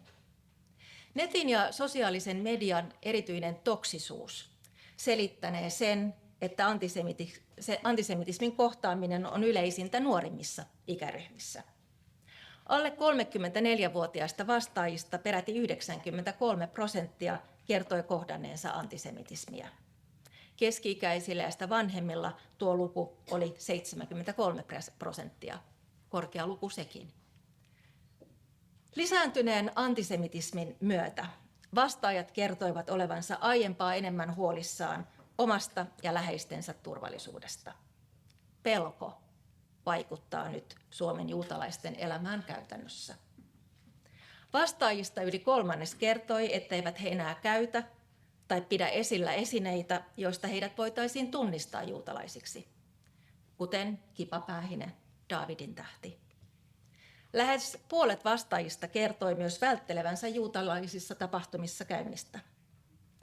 Pelosta on tullut arkea niin, että Helsingin juutalaisessa koulussa ja seurakunnassa on totuttu tai turruttu tiukkoihin turvajärjestelyihin. Seurakunta on jo pitkään saanut uhkaavia sähköpostiviestejä, sen julkisivu on töhritty, portin yli heitelty tavaroita. Mutta lisääntyneestä antisemitismistä huolimatta antisemitismiin liittyvät rikosilmoitukset ovat perin harvinaisia. Esimerkiksi antisemitististä syrjintää kokeneista vain 8% kertoo ilmoittaneensa tapauksesta poliisille tai valvovalle viranomaiselle. Tutkimus vahvistaa aliraportoinnin myös viharikostilanteissa. Suomessa viharikoksia tai antisemitismiä ei ole määritelty laissa. Kyselyyn vastanneet totesivat olevan turhauttavaa, kun viharikoksen ilmoittamisen yhteydessä poliisille on selitettävä, mikä rikos on kyseessä, mitä laki siitä sanoo ja miten se on laitonta, jotta poliisi toimisi.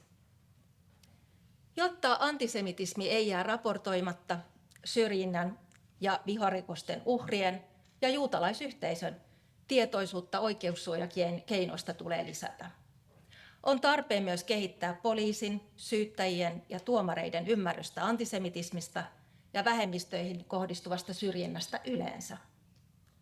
Ensisijaisesti meidän on kuitenkin, tietenkin, luotava sellainen ilmapiiri, joka kannustaa ilmoittamaan antisemitismistä ja jossa Suomessa asuvien juutalaisten on turvallista elää.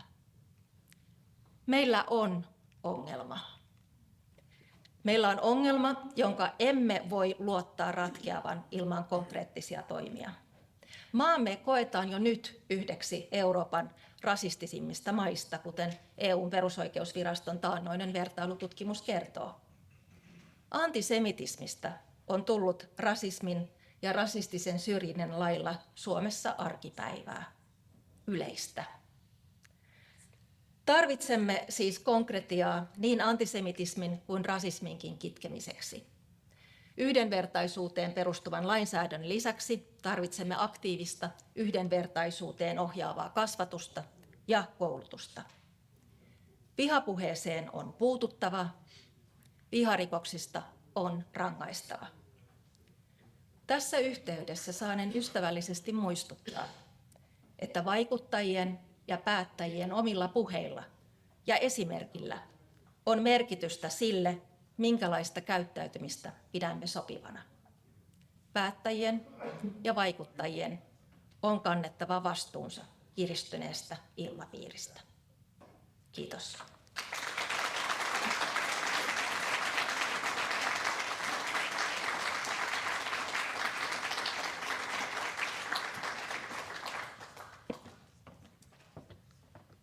Thank you so much.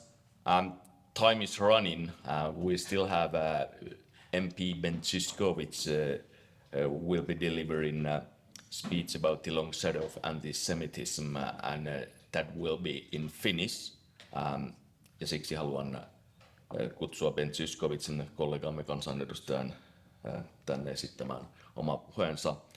And after Mr. Zyskowicz will have a short time for some questions. I'm sure, for example, Ms. Tabarovsky has many answers for your questions, and after that, Mr. Kaleva will hold closing remarks.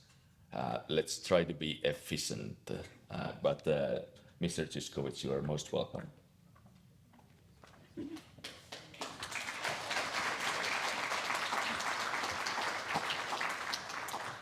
Hyvät kuulijat, aluksi haluan kiittää kaikkia täällä käytettyjä puheenvuoroja, alkaen kansanedustaja Tuppuraisen avauspuheenvuorosta ja ihmisoikeuskeskuksen johtaja Petmanin puheenvuoroon ja kaikki siltä väliltä, pääpuhuja tietysti erikseen huomenna.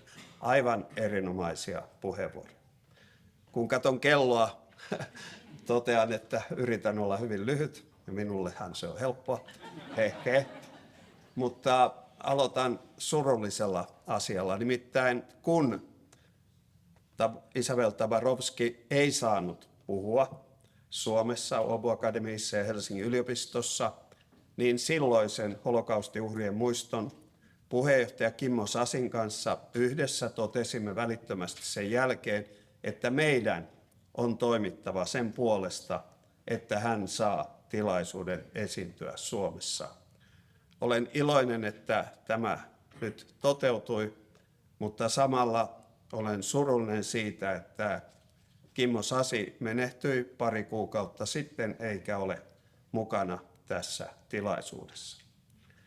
Toiseksi liittyen tähän kanselointiin, kun me nyt kuulimme Isabel Tabarovskyn puheenvuoron, niin voi kysyä, että mikä siinä oli sellaista, joka Palestiina-aktivistien mielestä oli kiellettyä, jotta he toimivat näiden yliopistojen suuntaan hänen puheenvuoronsa ja sen tilaisuuden estämiseksi. Se on vielä oma lukunsa, että yliopisto taipui, ei siitäkään ole mitään hyvää sanottavaa. Mutta mikä tässä hänen puheenvuorossaan ja aiheessaan oli sellaista, joka antoi aiheen Palestiina-aktivisteille toimia häntä vastaan ja näitä tilaisuuksia vastaan. Siinä on heille, jotka korostavat Palestiina-aktivismin ja antisemitismin eroa, joka ero on tietysti olemassa, palaan siihen kohtaan, niin siinä on heille mielestäni miettimistä. Seuraavaksi hyvin omakohtainen kokemus. Me kaikki suomalaiset tiedämme, tai ainakin minun ikäiset tiedämme, että 1970-luvulla oli hyvin yleistä, että Suomesta, Helsingistä käsin, mutta muualtakin tehtiin bussimatkoja Leningradiin. Ne oli semmoisia 4 päivän matkoja. Minäkin tein niitä useampia. 1973 meille, silloin alle 20-vuotiaille nuorille, jotka olimme tämmöisellä bussimatkalla, meillä oli siis oma ryhmä, jaettiin Neuvostoliiton puolella ennen Suomeen saapumista takaisin, jaettiin tällaisia sanotaan A6-kokoisia pieniä vihkosia, joissa arvosteltiin sionismia, ja siinä vihkosessa oli Neuvostoliitosta Israeliin muuttaneiden, mutta muuttoaan katuvien juutalaisten kirjoituksia sionismia vastaan. Olivatko ne aitoja? Epäilin sitä silloin, epäilen sitä tänäkin päivänä. Mutta tämmöisiä vihkosia meille, alle 20-vuotiaille suomalaisille, jaettiin Neuvostoliitossa silloin. Mitä on antisemitismi tänään Suomessa? Saatiin siitä äsken erinomainen puheenvuoro. Pari näkökohtaa. Tämä äärioikeistolainen antisemitismi, uusnatsismi, joka, kuten viime päivien lehtitiedoistakin on nähty, edelleen toimii Suomessa, järjestää leirejä, on aktiivinen. Se saa sytykkeitä ja aktivoitumista netin kautta. Ja itse tulkitsen, että heille kaiken rasismin ja muun keskellä tämä juutalaisviha on eräänlainen identiteettipoliittinen kysymys. Eli siihen heidän itseymmärrykseen, tähän uusnatsismiin ja valkoiseen ylivaltaan ja kaikkeen siihen liittyy myös sitten tämä juutalaisviha. Äärivasemmiston antisemitismi. Sanoin, että pro-Palestiina-liikehdintä ja antisemitismi eivät ole sama asia. Eivät ole. Suomessakin valtavirta Israelin vastaisesta aktivismista, jolle tämänhetkinen tilanne Gazassa antaa polttoainetta, valtavirta siinä ei ole juutalaisvastaista mielestäni, se on Israelin nykypolitiikan vastaista. Mutta sitten tulee mutta. Mutta kun esimerkiksi tänä päivänä, juuri nyt, Flow-festivaalien ympärillä kerätään tällaista boikottikampanjaa, joka liittyy Israeliin, niin eräs johtava taiteilija, joka tätä boikottikampanjaa on järjestämässä, oman postauksensa netissä päätti iskulauseeseen joelta merelle, siis Jordanjoelta Välimerelle. Palestiina on oleva vapaa, siis siihen. Niin silloin joutuu kysymään, että missä sitten se juutalaisten oma maa, se Israel, tässä ajattelussa on. Ja jos ja kun tämä ajattelu, joka ei siis ole kaikkien allekirjoittamaa tuossa liikkeessä, ja vaikka otetaan huomioon, että taiteilijat on aina oma lukunsa, ei viitti mennä sinne 70-luvulle, niin joutuu kysymään, että jos tämä on se ajattelu, niin kuinka kaukana on enää antisemitismi? Jos se ajattelu on siis sitä, että Israelin on poistuttava, tuhouduttava, mitä sanaa halutaan käyttää, ja tilalle, ei rinnalle, palestiinalaisvaltio, niin kuinka kaukana tällainen juutalaisten oman valtion tuhoamiseen tai kartalta poistumiseen tähtäävä aktivismi on enää juutalaisvihasta. Kolmas ja viimeisin huomio liittyy maahanmuuttajiin, ja siitäkin pitää puhua. Nimittäin Lähi-idästä ja islamilaisista maista, islaminuskoista maista tulleilla maahanmuuttajilla on mielestäni, ja tästä on myös omakohtaista kokemusta, sellainen jo äidinmaidossa eräällä tavoin tullut ajattelu, jossa Israelin vastustaminen ja juutalaisten vastustaminen on sama asia. Olen kohdannut tätä itse ja luulen, että aika moni muukin. Ja tässä näen, ja tätä kohtaa juutalaiset nuoret ja lapset, kun ovat suomalaisissa kouluissa. Tässä näen, että koululaitoksellamme ja opetuksella ja historian opetuksella olisi erittäin tärkeä tehtävä. Totta kai kaikkia oppilaita ajatellen, mutta varsinkin sellaisia maahanmuuttajaperheiden lapsia ajatellen, jotka omassa äidinmaidossaan eivät ole saaneet mitään tietoa holokaustista, juutalaisvainoista, mutta ovat saaneet sen asenteen, että kun ollaan Israelia vastaan, niin se tarkoittaa, että juutalaisia pitää vihata. Nämä huomiot omasta puolesta. Kiitos.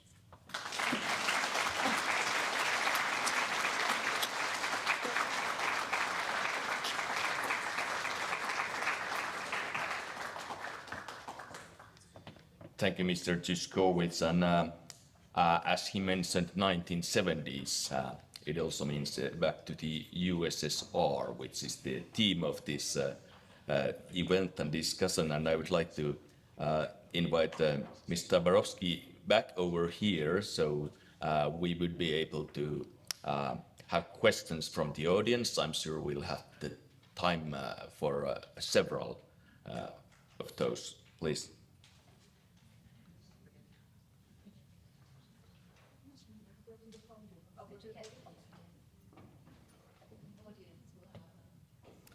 And I would like you to raise your hand if you want to have a question. You were first over there, please, madam. Do I use the microphone? Yeah, you just press one of those two buttons, and a red light will come up, and it will work. Okay, I'm Risto Huvila, and I'm also doing a lot of work and teaching around the world about anti-Semitism. And my question is what I see as really troubling here, and I would like to address specifically Ben Zyskowicz and Tytti Tuppurainen. We are talking about anti-Semitism not being a singular incident, but an idea that adapts itself to each time period. Now, to leave out our own time period, that doesn't work, because the anti-Semitism, the incarnation that we have today, is started in the state of Israel. Until 1945, Eastern Europe was the center of Jewish life. From 1948, the state of Israel is the center of Jewish life. I don't believe in this distinction. I believe that we need to recognize that hating the Jewish state is anti-Semitic, and it has nothing to do with Israel's policies, because Israel has been hated since the 60s, as you said, and I would like to hear if you agree with me. How do you feel about this? It's a question for me, yes? Yes. I mean, look, I think there are ways there are methods that scholars have developed to distinguish whether criticism of Israel is in fact good faith or legitimate, right, as opposed to anti-Semitic. I think in principle, I would agree with you that as a principle, hating the Jewish state, yes, it's a form of anti-Semitism. It's a form of hating the collective Jew. There's no question for me about that. If you want to get more specific, there is the IRA definition of anti-Semitism, which I think is very, very important. And you know, there are simpler frameworks. For example, Natan Sharansky, the refusenik who I mentioned earlier today, has developed a 3D framework for helping to understand when does criticism of Israel deviate from just being criticism and into anti-Semitism. And the 3Ds are demonization, delegitimization, and double standards. So there are ways, and I think they're very, very helpful for the public. The IRA definition of anti-Semitism is being itself very much demonized unfairly, completely, in my view. I think it's a very helpful framework. Thank you. Any others? I see 2 hands right now, so we'll have both of those consecutively, and then Mr. Borowski would answer. The man with the red shirt first, please. I guess I need to press this. Okay, now I'm very good. Hello everyone, my name is varapj. Antisemitismin vastustus- ja ehkäisemiskeskus Puhujavieraan. Some of you got my email probably during Isabella's rejection from the universities, or Helsinki University specifically. One thing that, first of all, thank you for this amazing event. It's extremely important to have this talk. I think that the stuff that Sari was also mentioning about education is extremely important. And in that regard, it would be extremely important that we do have access to education. Because as Isabella was mentioning, I think that the most important thing to understand about anti-Semitism is the conspiracy theory component that people do not understand. People have this idea that if I don't hate Jews, or if I don't hate Judaism, I do not hold anti-Semitic views. But that is wrong. Having a conspiracy theory is the problem always. And I would add, and maybe Isabella can make a comment about that, that I think that Finland was very, very good at making so that deflecting most of the propaganda that came from the Soviet Union back then in the 60s, 70s, but for one thing, which would be the anti-Zionism, and I think that that propaganda was not deflected because there were no stakeholders here, which is us Jews. So Jewish people are in extreme minority here. I would even say that we're not a minority, we're a curiosity, because we're so small here. I think that because there are no real stakeholders that can make any influence, that this definitely came as a way also to Finland, and it has established itself in media and in other places, definitely nowadays in social media as well. I think that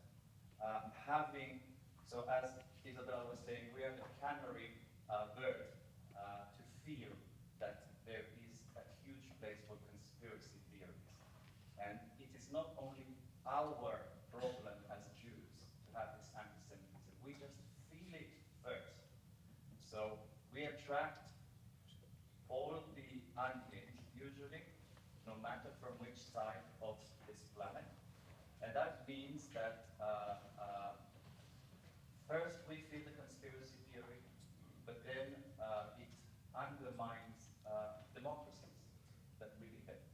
And it is a threat to probably all of us, not just Jews, as it says.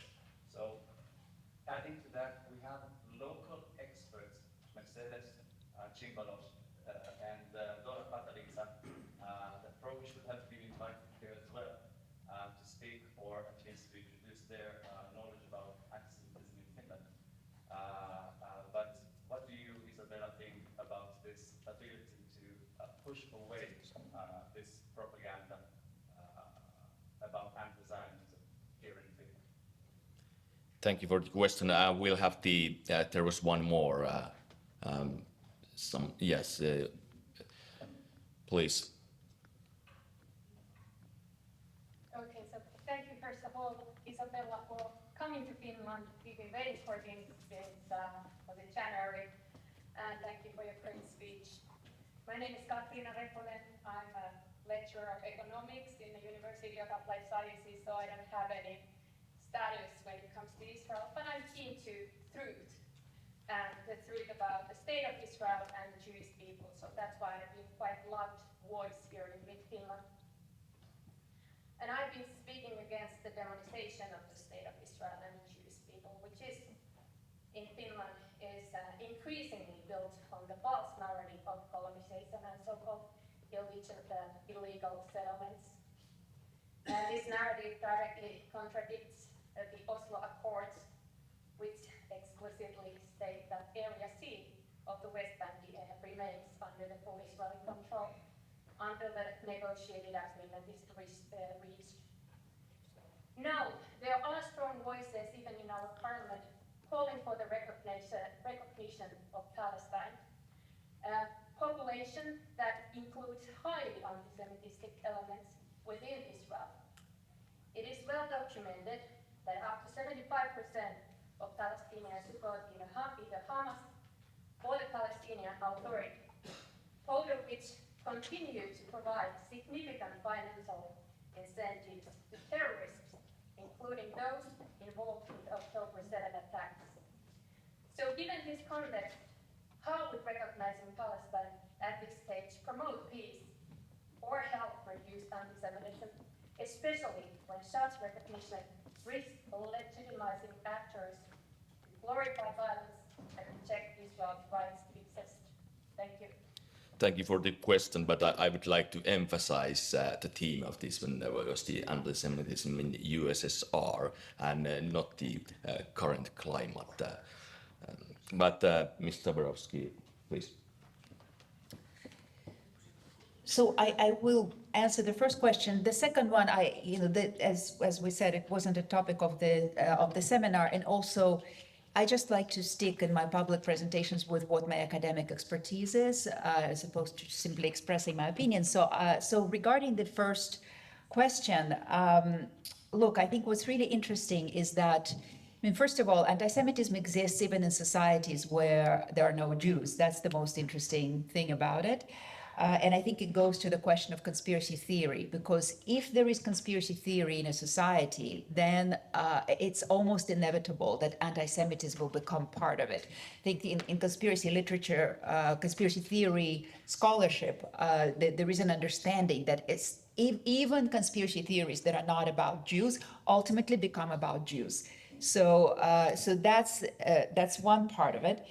Regarding the question of why in Finland, perhaps anti-Zionism, why Finland did not have immunity against anti-Zionism, even though it had immunity against other forms of Soviet propaganda. I mean, I don't have an answer. Of course, I'm not an expert on Finland, but I can say something that's interesting. That in the U.S., the Jewish community is very strong, right? It was very, strong and influential, and the campaign that I just kind of gave you a glimpse of for Soviet Jewry was incredibly powerful and incredibly influential. And at that time, American Jews and American press and American society, they never asked, is anti-Zionism the same as anti-Semitism or not, which is part of contemporary discourse. We ask, is it the same or not? And the dogma is that, no, it's not the same, never has been, never can be, etc. You must say it, it's not the same. Okay, the history shows how they become the same. But even in America, where this was really clear, and I think in America they weren't asking this question in the 70s and 80s, because it was clear to them that, look, we see that Jews in the USSR are being discriminated against, and they're being discriminated against under anti-Zionist rhetoric. So therefore, anti-Zionism, of course, produces anti-Semitic outcomes, and therefore we can call it anti-Semitic. But even there, the anti-Zionist ideology, conspiracist anti-Zionist ideology is really powerful today. It has taken over universities and cultural institutions and whole sections of the political establishment.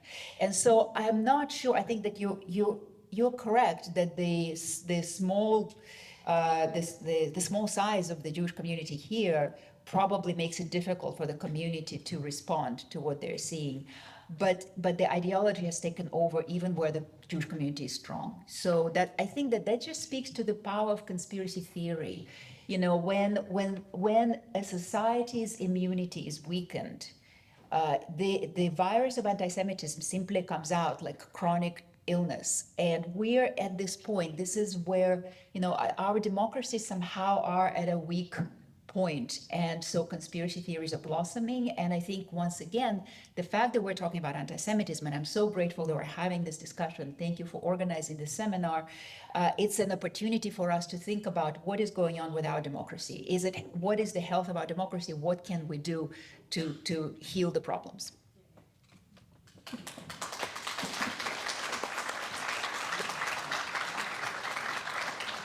Thank you. We are 12 minutes past due, and that's why it's time for closing remarks by MP Kaleva.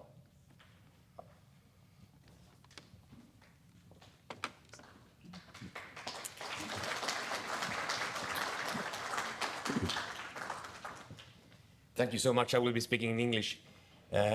This has been a very illuminating, very enlightening morning that we had here.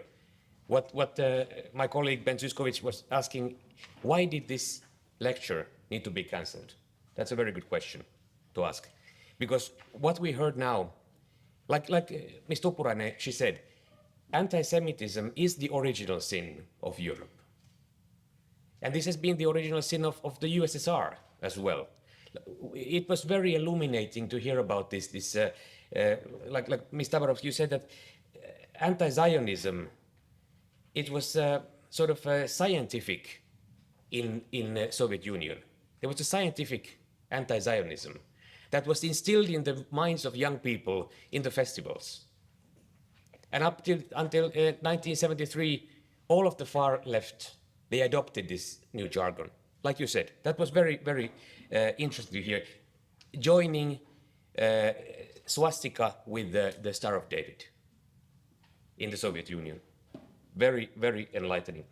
So, and like Ms. Tanus was saying, that we do not know our history well enough. There were so many talks and voices here saying that we need to emphasize more in our schooling system, in our educational system, that we need to know our history. This was happening in our neighboring country, so close to us. Yet we do not know about this. That's something that we need to focus on. Now we heard that so many Jews need to hide their identity. They feel that they have to hide their identity, even in Finland. This is totally unacceptable.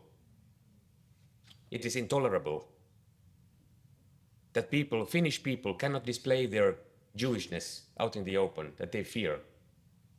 That there has to be a police escort by the synagogue. Totally unacceptable. So this is something that is it's like a form of racism, but like we heard today, it's not just a form of racism. It is an ideology in itself, anti-Semitism. And it's coming up in so many different disguises, in so many different ways.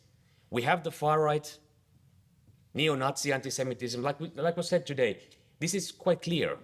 It is very out in the open. We have the far left, anti-Semitism, which was the topic of today, very clearly displayed by the excellent speech of Ms. Tabarovsky. Thank you once more. We cannot thank you enough for delivering your speech. I have to say this. Yeah, let's give right.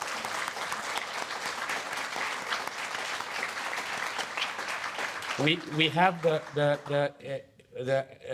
Islamist anti-Semitism coming with the immigration, a new form. But we also have this, what Bishop Teemu Laajasalo described as civilized anti-Semitism. Think about the case that we would somehow question Afghan refugees, and we would ask them, do you support the Taliban regime? What is your stance? You need to give your stance now. This would be very inappropriate. Nobody is doing this.